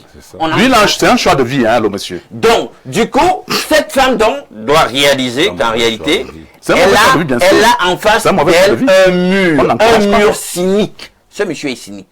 Tout à fait. Très cynique, Bien sûr. pervers. Il est- Donc, il y a l'aspect lié maintenant à la dimension et à la lecture occulte On va de la discuter. il situation. n'est pas pervers, il est occulte. Parce que regardez, C'est ce que j'ai dit. dès qu'il est mécontent, Il est quelque part. il se produit quelque chose. Il y a comme une dynamique Utile énergie. occulte qui se met en œuvre pour dire que même si tu refuses d'aller te faire la aborder chez le sorcière, gynéco, même si tu refuses d'aller voir le gynéco, le médecin pour enlever ce que j'ai dit que tu retires, moi je vais pas attendre que tu ailles chez le médecin, moi je vais retirer ça. Voilà. Et c'est ça. Dès qu'il va avoir un Très contact bien. sexuel avec elle, on sait ce qui se passe. Et nous, Donc, nous elle est comprenons. dans un très mauvais mariage. Je pense qu'elle a fait un faux pas, qu'elle quitte ce mariage. Elle ça vaut libère pas la même peine. aujourd'hui. hein, Elle voilà. quitte même là-bas aujourd'hui. Walter demande à la dame de ne Non. plus dormir dans cette maison. Même aujourd'hui, ne dort même pas. Alors, aujourd'hui. lisons ces nombreuses contributions de nos téléspectateurs au 6 91 13 et 18 52. Bonjour Info TV et merci pour la qualité de travail que vous abattez. Par rapport à la dénonciation du jour, il est clair que ce monsieur n'est pas normal. Et je pense que la femme doit mettre un trait sur ce mariage et se chercher ailleurs. C'est Jean Lévy de Pugnété au sud Cameroun. Une autre contribution ce matin. Bonjour, monsieur Aïssi et à tout votre panel. Si vous regardez bien ce monsieur, il est dans des choses très compliquées, d'où on mange les bébés à l'étouffer. Elle doit voir un vrai initié pour se protéger elle-même parce qu'un jour, son mari pourrait l'envoyer devant. Et je veux rappeler à monsieur Zambo que le mariage, c'est pas une dictature. C'est un Ganochala depuis Akak. Une autre contribution ce matin. Alors, c'est un message qui nous vient du plus 32. C'est un message de la Belgique. Bonjour, parfait, et à tout ton panel. C'est pour la dénonciation du jour. Nous sommes des Bantous, alors, il y a des signes qui ne trompent pas. La femme a dit pour la première fois, et paf, après l'acte sexuel, la grossesse est sortie. Le même scénario pour la deuxième fois. Dites à cette femme de fuir ce monsieur, comme si elle voyait Boko Haram. Et les Amba en train de la suivre. suivre. Désolé pour Boko Haram et les Zamba, c'est juste pour mon illustration. André Donald depuis la Belgique qui envoie donc cette contribution. Que dit cet autre téléspectateur? Bonjour, parfait ici. La vérité est souvent sur l'oreiller. Cette dame vit en cauchemar car son mari est un faux mari. C'est quelqu'un qui aime être heureux seul, mais il se permet de prendre une femme. On est bantou, le mariage c'est avoir une famille. Sur le plateau, que les gens arrêtent parfois de perdre les téléspectateurs avec les idées de secte. Les amis et frères de ce monsieur sont sur le plateau. Bon début de week-end. Tu parles de moi. Oui, mes amis, oui. Le problème. Moi, je pense qu'il parle plutôt de Non, c'est parce que je dis que mes amis sont dans ça. Ça veut donc dire que le monsieur est dans une loge. Et j'ai des amis qui sont dans la même loge, qui font les mêmes pratiques. Un autre je veux message. conseiller la dame, vous ne voulez pas, vous dites que j'ai des amis. C'est un message qui nous vient du plus 49, un message de l'Allemagne. Bonjour le King Kong de la modération. Bon vendredi à tous sur le plateau, sauf à ce papa qui avoue sur un plateau comme celui-ci que sa fille Doriane est née grâce à la sagesse de sa mère et prête l'aimer aujourd'hui vraiment. Et si elle apprenait ça de cette façon, que son père n'a pas voulu de cette grossesse, vraiment pour un papa comme ça, priez d'être responsable. Heureusement que sa femme est une femme vertueuse et sage. Pour la dénonciation, franchement, les couples doivent discuter de tout ça avant le mariage, savoir combien d'enfants nous aurons, discuter sur l'aspect financier du foyer et autres, dont la femme doit tout simplement en parler avec sa belle famille et sa famille pour enfin convoquer une réunion familiale, car un couple sans enfants, volontairement, c'est très bizarre. Nous sommes bantous et aimons les enfants. Merci à Alain pour sa contribution. C'est Mba Lefer depuis Djaman qui envoie donc cette contribution. Prenons également cet autre message. Bonjour au pape de la modération que vous êtes. Bonjour également à tous vos invités. Ce monsieur est dans une secte pernicieuse qui lui interdit d'avoir une progéniture. Que cette femme désespérée sorte rapidement de cette union diabolique. C'est Didier depuis Soas qui envoie cette contribution. 10h, 11h52. Merci de regarder la télé.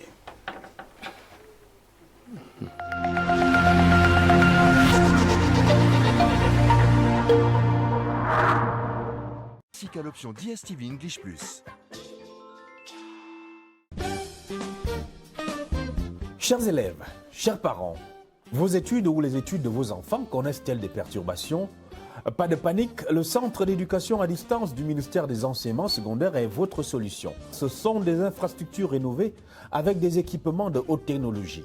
5 studios d'enregistrement, des cours dispensés par des enseignants sélectionnés parmi les meilleurs du territoire, plus de 12 000 vidéos pédagogiques disponibles en ligne, un laboratoire virtuel des sciences, des révisions préparatoires aux examens officiels à travers des directs, un accompagnement instantané à travers un tuteur d'intelligence artificielle, une banque d'épreuves des examens officiels des 10 dernières années, un accompagnement psychopédagogique des apprenants via un centre d'écoute à distance et en direct, accessible au numéro vert 1530.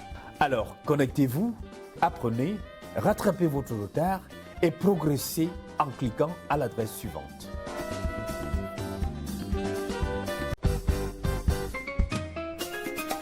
Chers élèves, vos cours connaissent-ils des perturbations? Craignez-vous des conséquences néfastes sur le cours de vos études? Pas de panique, le Centre d'éducation à distance du ministère des enseignements secondaires vous offre le programme national de cours de rattrapage du 10 novembre au 15 décembre 2025. C'est l'occasion de combler vos lacunes et de réviser pour préparer vos examens. Ces sessions vous aideront également à renforcer votre confiance et à atteindre l'excellence. Rejoignez-nous donc, rattrapez votre retard et progressez dans toutes les matières. Événement dans l'univers de l'amour. Du 28 au 30 novembre 2025 à Yaoundé, la maison de couture Zimé Style vous invite à un pop-up store avec présentation de la collection de chemises Zimé, une marque choisie pour célébrer l'authenticité, un symbole d'élégance et de fierté conçu au Cameroun avec passion et exigence. De 9h à 18h, venez découvrir à la rue Sépère, face Chapelle Atna, le meilleur du Made in Cameroun dans l'univers de la mode. Contact 620 83 87 04. Au terme d'un processus rigoureux de filtrage et d'analyse, ce qui vous permet d'étancher votre soif en toute sécurité. Buvez l'eau minérale Bonis, buvez la vie. Profitez de 15 jours à toutes les chaînes ainsi qu'à l'option. Les cadeaux contenus avec Canal+. En novembre, réabonnez-vous à votre formule habituelle et profitez de 30 jours offerts à toutes les chaînes avec l'option DStv English+. Impossible de rater les infos du moment. L'UEFA Champions League, n'oubliez pas, le décodeur HD est toujours à 1000 francs en vous abonnant 2 mois à la formule Access. En plus, la parabole et l'installation sont offertes. Faites vite. Offre soumise à condition. Rendez-vous au point de vente Canal+.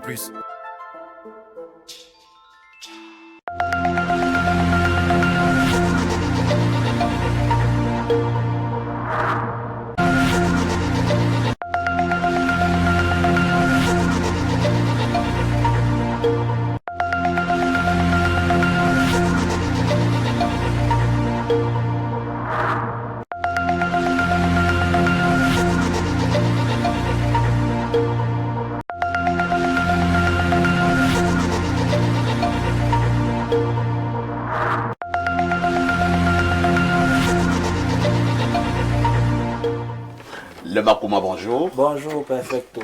Comment tu vas? Grand frère, je me porte bien. C'est lui qui me porte mal, c'est que... Vous allez comme taper, comme Open Sex. Comme taper, comme Open Sex, comme King Filmic, je t'assure. 24 heures la solution. 24 heures la solution. Et les gars ont la solution en 24 heures. Le Makuma, quoi de neuf ce matin?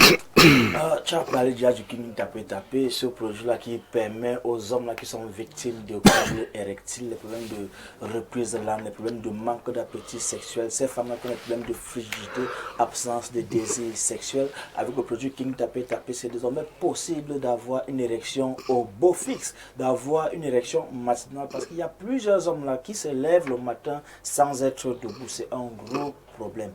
On ne peut pas se coucher le soir pour avoir le plein d'énergie le matin, et quand on se réveille le matin, nous ne sommes pas debout.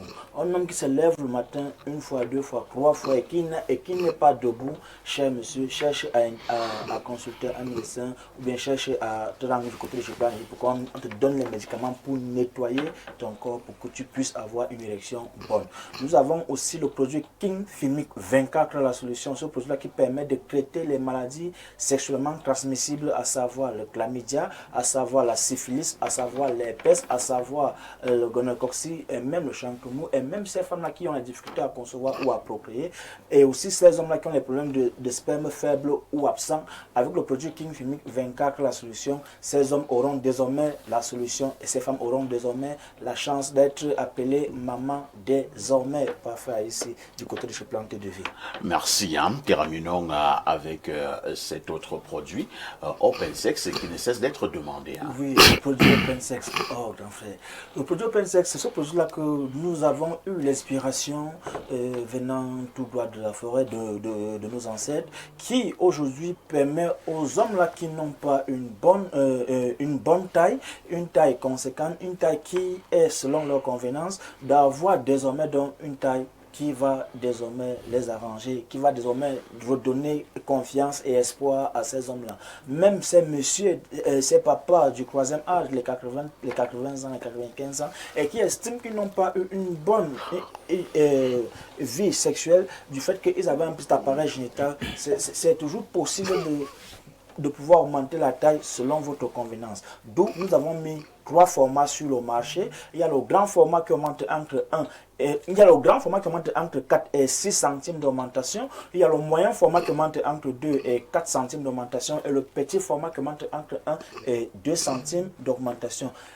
Sachez-le toujours, c'est le même produit, c'est juste les quantités qui diffèrent, parce que plus on utilise le produit, plus ça va augmenter. Donc n'allez pas croire que le grand format est plus efficace que le moyen, ou bien que le petit format est moins efficace que le moyen, ou bien le grand. C'est le même produit, juste les quantités qui diffèrent, parce que la personne qui va prendre le grand format n'aura pas la même durée d'utilisation que celui qui va prendre le moyen ou le petit. Douala, nous sommes situés à la Cité des Palmiers, derrière le lycée de la Cité des Palmiers, Aquanor, Madiba Hôtel, ancien hôtel Madiba, lieu dit Église Salem, Yaoundé, nous sommes situés au quartier Nkondongo, Carrefour, Iptek, immeuble Baïga Center, face maison du parti ou maison de la femme. Nous travaillons tous les jours de lundi à lundi entre 7h et 18h de l'après-midi.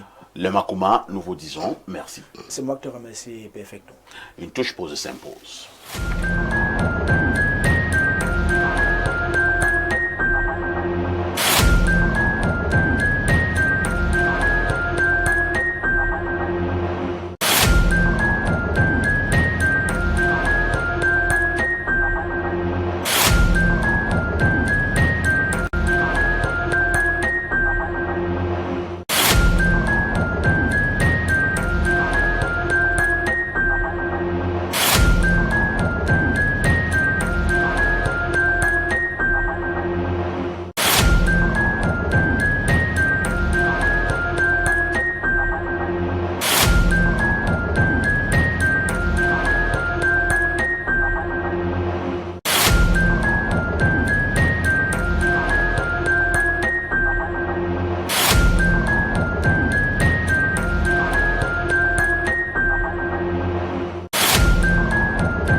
Si vous nous retrouvez à l'instant, vous avez fait le meilleur choix, c'est celui de regarder votre chaîne de télévision, Info TV. Pour ceux qui ne le savent pas, Info TV est situé à Yaoundé, au Cameroun. Nous émettons à partir du quartier Efoulan, descente Efoulan, à côté de la gendarmerie. Nous émettons 24 sur 24, 7 jours sur 7. Nous sommes vendredi relax, vendredi société en ouverture, nous vous l'avons dit. Ce matin, une question. Tout homme peut-il devenir riche? La question, je vous la pose, hein, Lazare Zambo. Tout homme peut devenir riche. Peut-être il faudrait déjà d'abord définir ce que c'est qu'un homme riche. Moi, je suis dans la richesse vraiment dans le sens capitaliste de la chose. C'est-à-dire que l'argent. Je ne suis pas dans la richesse spirituelle, la richesse, non, vraiment, tu as un esprit très élevé, vraiment, tu vois, c'est pas de cette richesse-là qu'il s'agit. Oui, mais jusque-là, je voudrais dire que, parlant justement d'argent, il faut pouvoir avoir des ressources financières importantes qui sont au-dessus, n'est-ce pas, par rapport à la société dans laquelle vous vivez, n'est-ce pas, qui sont quand même au-dessus des autres hommes et femmes. À ce moment, vous pouvez commencer à vous considérer comme un riche, parce que vous allez convenir avec moi qu'un riche Camerounais pourrait se présenter comme un pauvre Américain face à notre homme américain. Donc, tout va dépendre de la société dans laquelle vous vivez. Et si vos ressources financières sont assez importantes pour pouvoir être au-dessus, n'est-ce pas, des autres, vous allez commencer justement à vous considérer, ou la société elle-même vous considère comme étant riche. Bon, mais je voudrais aussi dire, parfait, par rapport à votre relance tout à l'heure, qu'il faut faire attention justement par rapport à cette richesse. Vous avez quelqu'un comme moi, Lazare Zambo. Moi, je ne me prends pas pour n'importe qui. Donc ne me dites pas à moi que je suis pauvre, parce que c'est possible d'être dans la tête. Ne dites pas qu'on n'arrive pas quelque part et vous présentez Lazare Zambo comme un Camerounais pauvre. Ça ne va pas passer dans ma tête. J'aurais tendance à me défendre pour dire que je pense que dans la société, je ne suis pas un dernier. Il y a sûrement plus riches que moi. Je pense également être plus riche, n'est-ce pas, que d'autres. Alors, vous allez donc voir que tout le monde ne peut pas être riche. Il y a un aspect psychologique. Il y a également l'aspect qui voudrait que si tout le monde était riche, tel que le monde lui-même il est conçu, il allait manquer justement ce sucre, n'est-ce pas, dans la vie. Le sucre, justement, dans la vie. Parce que, parfait, nous sommes ici 5. Vous avez 3 invités avec un 4e qui est un permanent. Oui. Et vous-même. Et si nous étions tous riches, mais comment allions-nous faire avec notre richesse financière? Parfois ici, si nous sommes 5 qui formons le monde, et que nous 5 nous sommes riches, parfait, ce n'est pas vous qui allez venir balayer le chez moi, puisque vous aussi vous êtes riches. Vous avez les mêmes moyens financiers que moi. Comment est-ce que vous viendrez balayer le chez moi? Qui va me tondre le gazon? N'est-ce pas? Qui va me faire la popote? Qui va faire mes courses? N'est-ce pas, d'intendance, ainsi de suite. Donc il faudrait bien qu'il y ait des riches et qu'il y ait des moins riches. Et c'est ça aussi qui fait la bonté d'une société. C'est ça qui fait la force d'une société. Et c'est pour ça aussi que les êtres humains n'ont pas toujours les mêmes ambitions. Très bien. Voilà. Docteur Walter Shaw, ce matin nous nous posons la question de savoir si tout le monde peut devenir riche. Première, une autre préoccupation, y a-t-il un processus que nous devons mettre sur pied lorsqu'on veut devenir riche? Bien sûr. Je vais partir du postulat selon lequel tout le monde peut devenir riche, mais tout le monde ne peut pas être riche. Tout le monde peut devenir riche. Il y a un processus pour arriver à la richesse. Mais tout le monde ne peut pas être riche. Il y a des gens qui sont nés riches. Comment ça? Je prends par exemple, quand on était au village, quand quelqu'un était né, on voit la calvitie. Non, ne riez pas, parfait, c'est sérieux. On disait que voilà un futur riche. Voilà un futur riche. Maintenant, c'est que ça a changé. La calvitie qui venait par derrière avec le bouton, il n'y avait pas la richesse. Celui où la calvitie venait par devant, c'est maintenant les gens qui ont la calvitie devant. Mais on ne regarde plus ces indicateurs. Parce que là, ça c'est comment nos ancêtres, nos parents jugeaient la richesse de l'époque. Maintenant, dans une société modernisée, il y a eu un débat au XVIIe siècle, je crois 1776, entre John Maynard Keynes et Adam Smith. Adam Smith était d'une famille pauvre, c'est un néoclassique. Il était dans une famille pauvre. Il a eu l'argent. Il a dit que la richesse, c'est l'argent. C'est quand j'ai beaucoup d'argent que je suis riche. John Maynard Keynes, qui était dans une famille riche, qui ne connaît pas la pauvreté, a dit que l'argent, c'est le bien matériel. Vous comprenez donc le deux débats entre John Maynard Keynes et Adam Smith. L'autre qui valorise l'argent comme la richesse et l'autre qui valorise les biens matériels comme la richesse. Et c'est ce qui se passe dans notre société. Pour aboutir à la richesse, tout dépend de l'idée. Parce que tout le monde ici peut avoir l'argent. Mais nous prenons notre temps pour des choses inutiles. Le riche ne dort pas. Il travaille tous les jours. Mais pour que tu deviennes pauvre, c'est facile. Il faut boire tous les jours. Il faut sortir avec les femmes tous les jours. Il faut faire les voyages. Il faut faire le farota. Il faut aller boire de nuit, partager l'argent, regarder les fesses de femmes. Ça c'est t'aider à devenir pauvre. C'est ce qu'on appelle au quartier les anciens riches. Dans chaque quartier, il y a un ancien riche. Donc, vous comprenez donc, ce que nous parlons ce matin, c'est un sujet très, très pertinent, très important. Parce que c'est ce qui touche la société. Maintenant, il y a une richesse. Parce que l'argent, les gens disent qu'il y a l'argent sale, il y a l'argent sale, il y a l'argent propre. Il n'y a pas l'argent sale. Parfait ici, l'argent, c'est l'argent. Que ça soit par tous les moyens que tu obtiens l'argent. Si tu es riche, tu es riche. Comment ça? L'argent, c'est l'argent. Si tu as pris ton argent en exhumant les corps, tu vends les ossements. Pourquoi on n'a pas, Est-ce que c'est un argent propre? Pourquoi on n'a pas mener une enquête sur les milliardaires pour voir. Il n'y a pas la loi qui autorise qu'on demande comment tu es devenu riche. Il n'y a pas une loi. Même si je tue les gens au Cameroun, ils travaillent au Gabon, ils me donnent de l'argent. Je suis à la table des milliardaires, je suis riche. Oui, je te parle d'une façon de richesse qui est toujours... L'argent que vous touchez tous les jours là, vous savez d'où ça vient? Vous ne savez pas. Il y a l'argent sale, l'argent propre. On ne peut pas dire qu'il y a une argent sale et argent propre. Donc, si quelqu'un est riche, il est riche pomba, il a l'argent. Même s'il a vendu tous les membres de sa famille. Mais ils sont de deux catégories. Je côtoie tous ces gens. Quelqu'un qui est riche, Bekolo Bangla, voici un homme riche, un vrai homme riche. Un vrai homme riche pas faire ici. Tu parles rendre visite, il te donne une nourriture qu'on a réchauffée. En sortant, il te prend une pièce de 5 ans, il te donne. Pour qu'il te donne, il est dur. Mais un riche, voilà le Bekolo Bangla, voilà les vrais hommes riches. Les dieux de l'invent. Voilà les vrais hommes riches. Tu ne peux pas arriver chez votre PDG et tu as faim. Tu n'as même pas fait, donc voilà les vrais hommes riches. La générosité, la richesse s'accompagne avec la générosité. Il faudra te dire que ton sujet va sauver beaucoup de gens. Oui. Merci beaucoup. Hein. Ouais. Celui qui n'est pas généreux, ce n'est pas un riche, il est dans les seins. Merci beaucoup. Ton émission. Votre affaire de secte là. Alors, docteur Oleme, première question, est-ce que vous êtes riche? Docteur Oleme est riche. Vous êtes Moi, je suis riche. Vous avez beaucoup d'argent. J'ai de l'argent, mais je travaille encore pour en avoir plus. Et ma richesse, c'est pas tout simplement l'argent. Ma richesse, c'est le cœur. Le cœur. C'est les yeux. C'est le cerveau. Je te détaille donc. Je te dis que je suis riche. Je te détaille donc maintenant mes richesses. Ma richesse, c'est justement le cœur, le cerveau, mes yeux, mon sourire, ma Les parole. gens ont besoin de ce sourire. Ma parole. Ma richesse, c'est également, n'est-ce pas, mon appareil génital. Ah bon? Bien sûr, j'arriverai.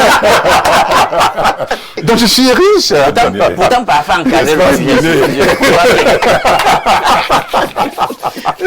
Espace misé. Ta richesse, c'est également ton appareil. Mon appareil génital. Ma morphologie. Je suis bien riche. Je suis riche. Menakuma. Pour le dire en éton. En éton. Menakuma. Tu vois. Donc, je suis riche. Et parce que je travaille beaucoup. Je travaille beaucoup pour être à l'abri du besoin.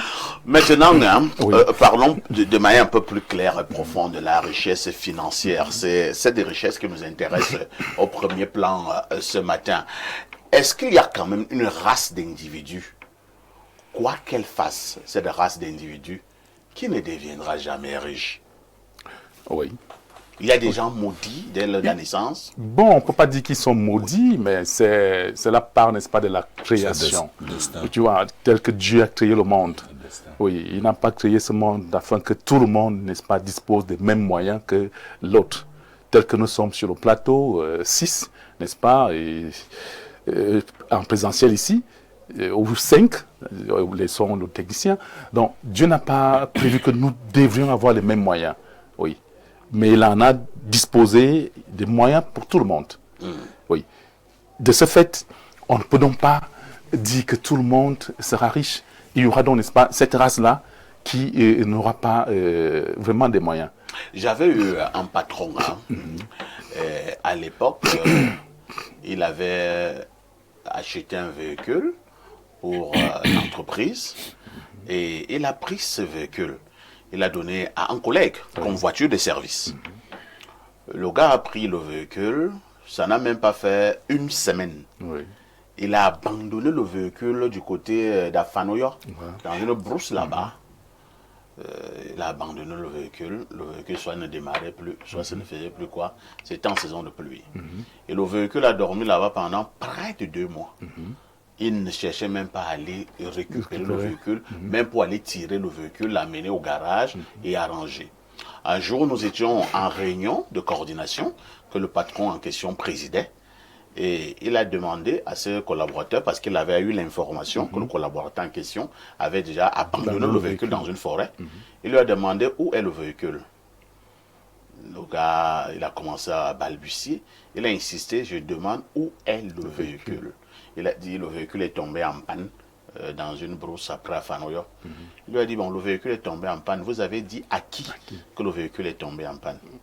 Qu'as-tu fait d'ailleurs? Qu'as-tu fait? Quelle est l'initiative que tu as eu à prendre des jours passés, des que mois. Le véhicule en question, soit qu'on aille le remorquer, soit qu'un technicien, un mécanicien aille l'arranger, là il est tombé en panne. Le gars dit rien, il n'a rien fait. Il dit, tu sais, toutes les mains ne sont pas faites pour compter de l'argent. C'est ça. Et tout le monde n'est pas né pour être riche. Et c'est ça. Tu es né pour ne pas avoir un véhicule. Et pour ne pas avoir de l'argent aussi. Et à l'époque, ça m'avait choqué. Non, mais des années plus tard, je me suis rendu compte que le patron avait raison. Il avait raison. Puisque ce garçon, ce collaborateur, il ne s'est même pas battu pour comprendre que ce véhicule était utilitaire pour lui. Tout à fait. Pour le service. Parce que... Et là, on va recommencer à prendre les motos. Voilà. Un véhicule utilitaire pour toi. Et il ne comprend pas que le patron voudrait que lui-même aussi se développe. Tout à fait. L'individu, le collaborateur qui se développe. Il abandonne le véhicule. Le patron va faire comment? Alors qu'entre collaborateurs, il pouvait vous dire que oui, aidez-moi, même avec, n'est-ce pas, quelqu'un pouvait avoir, n'est-ce pas, un mécanicien, un frère mécanicien, qui pouvait lui dire non, je t'envoie mon frère, mon cousin, qui peut t'aider. Moyennant pratiquement peut-être même 5 000 francs, 1 000 francs, 2 000 francs, 10 000 francs, ainsi de suite. Et vous pouviez cotiser, n'est-ce pas, pour aider, n'est-ce pas, ce dernier qui est en difficulté. Il n'a pas sollicité de l'aide. Comment peut donc-il se développer? Comment peut-il avoir de l'argent, devenir riche? Voilà. Merci. Alain, donc nous ne nous éloignons pas de ce pan de la question que je viens de poser sur la table. Y a-t-il des personnes qui sont nées pour devenir riches et d'autres, quoi qu'on fasse, qui sont nées pour rester pauvres? Je vais répondre à ta question, mais je vais m'y prendre comme je veux. Vous savez, rentrons au XVIIIe siècle. En Angleterre, où est née la révolution industrielle, qui d'une manière ou d'une autre a influencé, impacté économiquement l'ensemble du monde jusqu'à aujourd'hui. Tout à fait. Vous allez remarquer qu'à cette époque, les Anglais étaient autosuffisants. Chacun menait un certain nombre d'activités bucoliques, menait sa vie paisiblement. Avec la révolution industrielle, il y a eu une rupture avec tout. On a contraint les gens de sortir de leur mode de vie, où ils étaient autosuffisants et ne demandaient rien à personne, pour aller les confiner dans des villes créées pour servir le système productif naissant, l'industrie. Et alors là-bas, on vous fait dépendre d'un salaire que donnent ceux qui vous emploient, les employeurs dans l'industrie en question. On change votre mode de vie, et puis un certain nombre de vices se sont mis à être générés, créés. Les gens étaient donc misérabilisés, exploités, un certain type de maladies ont commencé à se développer, c'était la promiscuité, c'était la prostitution, etc. Tout a été chambardé par cette révolution industrielle. Pendant que le plus grand nombre a été précarisé, une petite oligarchie en a profité. Et son influence jusqu'à aujourd'hui est prégnante sur le monde. Retenez déjà ça. Ça a donc créé un système d'inégalité infinie. Parfait. Où la richesse passe le temps à se concentrer entre les mains de quelques-uns, pendant que le plus clair des personnes sont dans un océan de misère. Le capitalisme. Une affirmation d'une égalité qui est même, dans une certaine mesure, sans vouloir être blessant pour lui d'un certain nombre de personnes, légalisée, une inégalité légalisée. J'interpelle ici les données d'Oxfam, une ONG qui s'occupe de cette problématique des inégalités et de la richesse dans le monde, où on vous dit qu'en réalité, nous sommes dans une dynamique où, aujourd'hui, 70% environ de la richesse mondiale est concentrée entre les mains d'1% de notre population, sachant que nous sommes environ à quelque chose comme... je ne pense pas qu'on dépasse les 8 milliards. Non, donc c'est quelques têtes en réalité qui possèdent la Terre. C'est incroyable. Parfait, avec ta problématique, avec le sujet. Quand on dit tout le monde peut-il devenir riche, à partir de quelle immobilisation, de quelle accumulation, de quel montant de disposition numéraire ou financière peut-on être déclaré riche? Déjà, en soi, il y a un problème. Pourquoi? Parce que peut-être en fin de compte, comme disait Marc Aurèle, celui qui est riche, c'est celui qui a peu de besoins. Parce que s'il faut voir à partir de quel type de patrimoine vous êtes riche, on peut commencer à fluctuer, interpellant même ici les problématiques de la devise, etc., etc. Soit, toujours est-il que, sur le sujet des urbains. Quand vous regardez donc le 1% qui possède toute la richesse du monde, 70% environ de la richesse du monde après Oxfam, vous prenez même une lignée, je vais la citer ici nommément, parmi le 1% au niveau du monde. La lignée par exemple des Rothschild ou Rothschild, comme certains arrivent à la phonie. On vous dit que son patrimoine, on fait une tentative d'évaluation de son patrimoine. C'est-à-dire dans le 1%, là, on prend que cette lignée-là. Rothschild, c'est plus de 50 000 milliards de dollars d'estimation de patrimoine. Est-ce que vous vous rendez compte? Alors, prenons même seulement le 10e de ces 50 milliards estimés. Quand vous prenez 5 000 milliards en dollars, sur le 7 millions, vous divisez par le 7 millions de têtes que nous sommes, chacun de nous, si on partage ce patrimoine qu'on cale au 10e de ce qui a été estimé, chacun de nous sur la planète aura environ 5 000 dollars. J'aimerais poser la question de savoir, avec 5 000 dollars, qui de nous encore serait pauvre, si on prend notre devise? Parce que personne ne serait pauvre, tout le monde serait à l'abri du besoin. Non. Alors, je pose la question, vous pensez que les Rothschild, tout le reste des 1%, leurs acolytes du 1%, ont travaillé plus que qui? Cette hyperclasse finalement, qui concentre l'essentiel de la richesse de la planète. Ils ont travaillé plus que qui? Non, je ne pense pas qu'ils travaillent plus que qui que ce soit. Quelqu'un a dit là tout à l'heure que, les riches, ils travaillent beaucoup, machin. Non, les riches usent de subterfuges en réalité pour ponctionner la richesse des nations.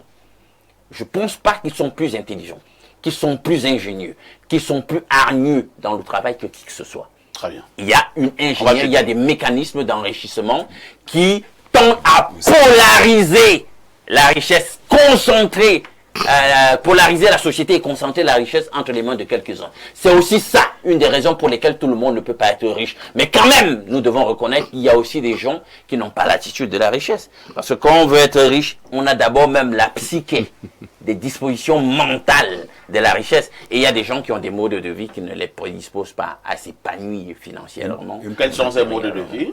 Mais il y a des gens qui ne planifient pas. Ils vivent comme la rivière. Non, oui, au jour le jour. Il n'épargne pas. Il ne sait pas qu'on peut investir. Il pense que comme il a beaucoup d'argent aujourd'hui, forcément demain, ce sera la même chose. Après, il dit que... On ne sait pas de quoi demain est fait. À un moment donné, il commence à dire qu'il faut que ces pays changent. Va savoir. Alors, à ce niveau-là, c'est lui aussi par moment qui ne fait pas ce qu'il faut. Oui. Il y a des gens qui ne savent pas que quand tu as un patrimoine, il faut diversifier les activités de ton portefeuille activité. C'est compris à l'aide. Il y a l'éducation financière, etc. Oui. Donnez-moi une petite minute. Oui, ce que Alain doit expliquer est très pertinent. Ce qui se passe au Cameroun, c'est bon. Ce que nous voyons, ce qu'ils disent que c'est la vie du poulet. C'est-à-dire, on vit aujourd'hui, on oublie demain. La vie du poulet, c'est quoi? On a 500 000 aujourd'hui, on dépense ça en boîte de nuit. Avec les lancers brunes. Les lancers brunes, on va à Kribi, on achète les belles voitures. C'est la vie du poulet. C'est ça qui nous rend pauvres. Mais de l'autre côté, il y a des sociétés qui contraignent les gens à mourir pauvres. Alain doit parler du capitalisme. C'est le capitalisme de Karl Marx. C'est-à-dire 5% de l'élite détient 95% de la richesse nationale. Ça contraint les gens à mourir pauvres, à affamer le peuple. Et voilà peut-être pourquoi à un moment donné, donc, le fameux Karl Marx avait, dans sa théorie du prolétariat, appelé donc également tous les prolétaires du monde à s'unir pour constituer une force. Tu sais comment il est mort? Karl Marx n'avait que 3 amis le jour de son enterrement. Ah bon? Il a osé dire la vérité et c'est ce qui se passe aujourd'hui. Viens au Cameroun, pas faire ici. C'est 5% d'élite qui détient 95% des ressources. Pétroliers, douaniers. Maintenant, on a parlé des néos. Ils vont tout prendre. Je vais vérifier si non, mais en attendant, nous lisons d'abord les messages. Bonjour, parfait. Ici, c'est encore Andrea Donald qui revient. André Donald est du côté de la Belgique. Expliquons être riche. Être riche signifie posséder une abondance de biens, d'actifs et de revenus qui vont au-delà de la simple satisfaction des besoins essentiels. Cette richesse se mesure par la possession d'un patrimoine important, actifs financiers et matériels, et ou par des revenus élevés permettant de vivre confortablement, d'avoir une sécurité financière et la liberté de faire des choix. La définition exacte varie en fonction des critères: patrimoine, revenu, localisation, etc. Il faut extrêmement être prudent, pragmatique, rigoureux, travailleur dans plusieurs domaines et presque à tous les niveaux pour être riche. C'est pas facile pour tout le monde, car, Monsieur Parfait, ici, il y a même des gens qui ont peur de l'argent. C'est un état d'esprit, pour conclure. C'est vrai, hein? C'est vrai. Oui, le mindset. Il y a le mindset de l'argent. À une époque, j'avais sorti une somme d'argent et j'étais avec une connaissance, hein, quelqu'un qui me connaissait très bien. J'ai vu comment la personne a paniqué. La personne m'a posé une question. Parfait. Tu es déjà entré dans les choses là. Tu lui as dit quelle chose? Alors que dans toi, tu voyais que tu la n'avais pas personne d'argent. avait peur de toucher à de l'argent. Et la personne tremblotait. Il y a des gens qui ont peur de l'argent. Ouais, les gens ont peur. Mais si toi tu m'en donnes, moi je prends rapidement. Pourquoi ils ont peur de l'argent aussi quelque part? Parce que les gens aussi ont mystifié la problématique de l'argent. Cette polarisation dont je parlais place ceux qui ont l'argent sur le piédestal de démiurge et on se dit finalement quel est le type de culte dans lequel il faut s'investir pour avoir l'argent. Bonjour Parfait, ici le milliardaire de la modération. Que le ciel t'entende. Là tu reçois vite. Je reçois. Moi je n'ai pas peur de l'argent. Reçois ça. Pour la première fois, je suis d'accord avec Dr Walter Shaw. Et pour la première fois. Mon frère, tu bois quoi? Demande aussi bois quoi?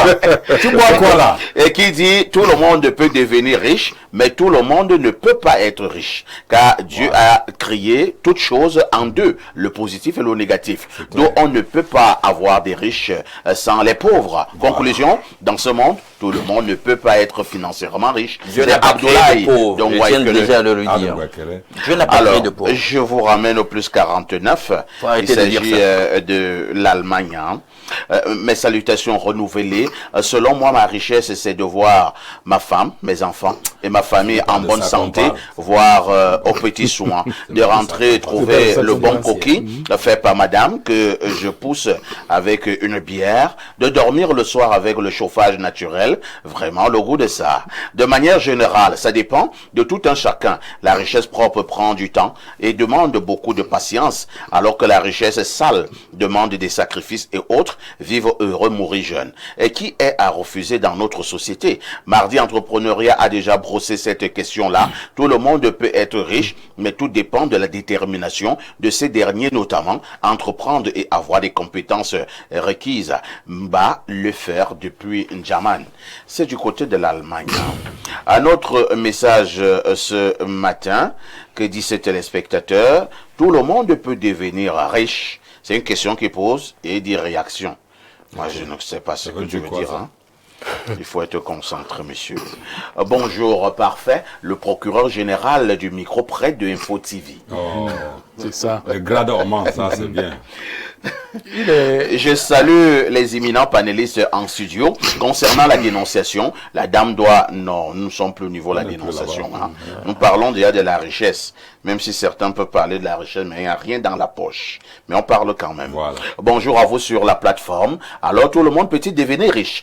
Ça dépend d'abord de quel niveau on parle. Mais tout d'abord, toute personne est riche à son niveau. Non, c'est la philosophie. Il n'a pas suivi l'émission. Ça, c'est la philosophie. Tout le monde est riche à son niveau. Tu demandes un peu de pain de haricot quartier. Tu dis que tu es riche à ton niveau. Tu n'es pas riche, tu es pauvre. C'est ça, c'est clair. Excellente question, profonde et qui interpelle tout le monde. La réponse courte est: en théorie, oui, presque tout le monde a la possibilité de devenir riche. En pratique, c'est extrêmement difficile et le parcours n'est pas le même pour tous. Voici une analyse plus détaillée pour nuancer cette réponse. Vraiment, c'est long. Hein? Je vois là, 1. La définition des riches est personnelle. Avant tout, il faut définir riche. Est-ce être millionnaire en euros, avoir une liberté financière totale, ne plus avoir à travailler pour couvrir ses besoins et désirs, avoir un revenu passif qui dépasse ses dépenses. La richesse est un concept relatif. Pour beaucoup, c'est avant tout l'indépendance financière plutôt qu'une fortune démesurée. Bon, moi, on est dans la philosophie. On a été clair lorsque c'est un sujet simple. Ce sujet sur c'est un sujet qui est la logique, l'argent. On parle de l'argent. Oui. Lazare Zambo, Oui. y a-t-il maintenant des conséquences lorsqu'on est devenu riche? C'est beaucoup. Oui, je pense que, bien évidemment, il y a des conséquences ou des grâces. En fait, je voudrais dire, quand j'ai écouté n'est-ce pas, les différentes réactions des téléspectateurs, il y en a vraiment qui sont bien restés sur le sujet. Parce que, également, nous voulons parler ici comme si devenir riche, et surtout quand on parlait des finances, comme si c'était un chemin facile. Bon, ce n'est pas un chemin facile. Gagner de l'argent n'est pas facile. Il faut qu'on se mette d'accord. S'il faut être ingénieux, voyez-vous, et au niveau de l'ingéniosité, nous n'avons pas toujours les mêmes capacités et parfois les mêmes opportunités. Et c'est pour cette raison, même le major de votre promotion, enfin, ici, peut se retrouver sur le terrain de la concurrence, en parlant de la vie active, relégué au dernier plan. Habituellement, même c'est ça. Hein. Voilà, pourtant, n'est-ce pas, il était le major, n'est-ce pas, quand vous sortiez, n'est-ce pas, de l'école supérieure. Et donc, il faut faire attention, et que pour trouver de l'argent, pour gagner de l'argent, c'est un chemin qui n'est pas facile du tout. Mais maintenant, vous avez, qu'on le veuille ou non, il y a également des génies en la matière, des personnes qui ont une grosse intuition, n'est-ce pas? Il a le flair. Il a le flair de l'argent. Vous pouvez être ensemble sur une même situation, sur des mêmes mots, sur des paroles, et vous dire attention, sur les 3 phrases que ce monsieur a prononcées, suivons-le, allons le rattraper, n'est-ce pas, pour lui rappeler qu'il venait de dire quelque chose d'important et que par rapport à ce qu'il venait de dire, on peut gagner de l'argent. Là où personne d'autre n'a rien vu. Là où personne semble n'avoir rien entendu. Là où vous avez même sous-estimé un certain nombre de choses, il y a quelqu'un qui arrive là et dit, il y a l'argent ici. Quelqu'un peut arriver dans cette télévision. Parfois ici, vous parliez de vous-même tout à l'heure, que l'argent, vous en avez besoin. Quelqu'un vous regarde à la maison, il est assis. Il se pose la question, est-ce que parfois ici ne sait pas qu'il a un grand trésor? Je m'en vais le voir. Et il arrive, il vous présente un projet. Il vous dit parfois ici, à partir de votre émission, voici comment nous allons gagner l'argent ici dehors. Et vous-même, vous êtes surpris, vous vous mettez à gagner beaucoup d'argent. Alors, nous tous, on ne peut pas faire ce type de travail au même niveau. Donc, il est difficile que nous tous, on puisse être riches. Et ce n'est vraiment pas possible. Et comme le docteur l'a dit tout à l'heure, la vie également a raison d'être en palier. Parfait. C'est pour ça aussi que nous avons besoin d'argent. Il faut que la vie soit en palier. Parce que quand je change la démarche, devant le gars qui mange le bien haricot, n'est-ce pas? Ma démarche, c'est par rapport au poids des finances que j'ai en moi. Et ça, c'est bon. Parce que si tout le monde a l'argent, si tu sais que tout le monde a l'argent, à quoi va te servir ta richesse? J'ai suivi Walter dit tout à l'heure, écoutez, vous voyez, ce sont des insensés. Quand ils ont l'argent, ils faraudent, ils vont en boîte de nuit. Mais à quoi sert l'argent? À quoi sert? J'ai l'argent, je vais en boîte de nuit. J'ai l'argent, je mange cet argent. Ça doit être visible. Vous cherchez les belles femmes. Je les cherche. Où est le problème? Si on peut m'en donner toutes les belles femmes du monde, j'ai de l'argent. Hein? Elles peuvent courir. J'ai de l'argent. À quoi sert l'argent si on va penser que quand on est riche, parce qu'on est riche, on ne doit même plus dépenser de l'argent, mais non, qu'on soit riche ou pas riche, il faut savoir gérer ses budgets. C'est tout. Merci. Hein. Walter Shaw, il y a un artiste qui chantait, hein, à quoi sert l'argent dans la tête d'un insensé? Et il disait que mon ami Jean Lambert m'a posé la question. Mais à quoi sert l'argent dans la tête d'un insensé? L'argent sert à jouer la vie. Mais je parlais de ceux qui jouent la vie et qui oublient qu'il faut multiplier l'argent. Il faut économiser. Deviennent pauvres après. C'est ceux qui vivent la vie du poulet. C'est là où l'argent ne m'a pas compris.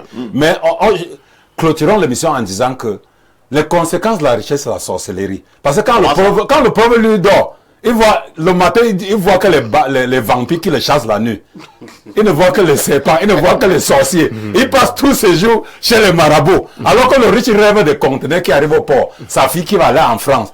Et le pauvre, lui, va continuer à être pauvre. Donc, Changeons nos mentalités. Et l'argent cherche l'argent. C'est mon beau-frère qui me l'a toujours dit. Parfait. Si vous avez l'argent, vous ne multipliez pas même par 1 franc. Vous ne serez pas riche. Merci. J'ai une mauvaise nouvelle à vous annoncer. Nous sommes arrivés au terme de cette émission. Vraiment, laisse les gens. Merci. Le temps va au docteur Oleme. Merci à Walter Shaw, docteur. Avec plaisir. Merci à Lino. Merci à Lazario. C'est comme ça que je l'appelle quand nous buvons, nous prenons un verre. Lazare Zambo qui nous a également accompagnés ce matin. Et ne l'oubliez jamais, la rediffusion de ce programme, c'est tous les soirs à partir de 22h30. Moi, je n'ai pratiquement pas de repos. Je vous donne encore rendez-vous dimanche. Comme d'habitude, à partir de 11h30, ce sera pour le grand débat de la semaine et vous appellerez cela libre expression. Je souhaite à tous et à toutes une bonne fin de semaine. Avec tout ceci, que faites-vous encore?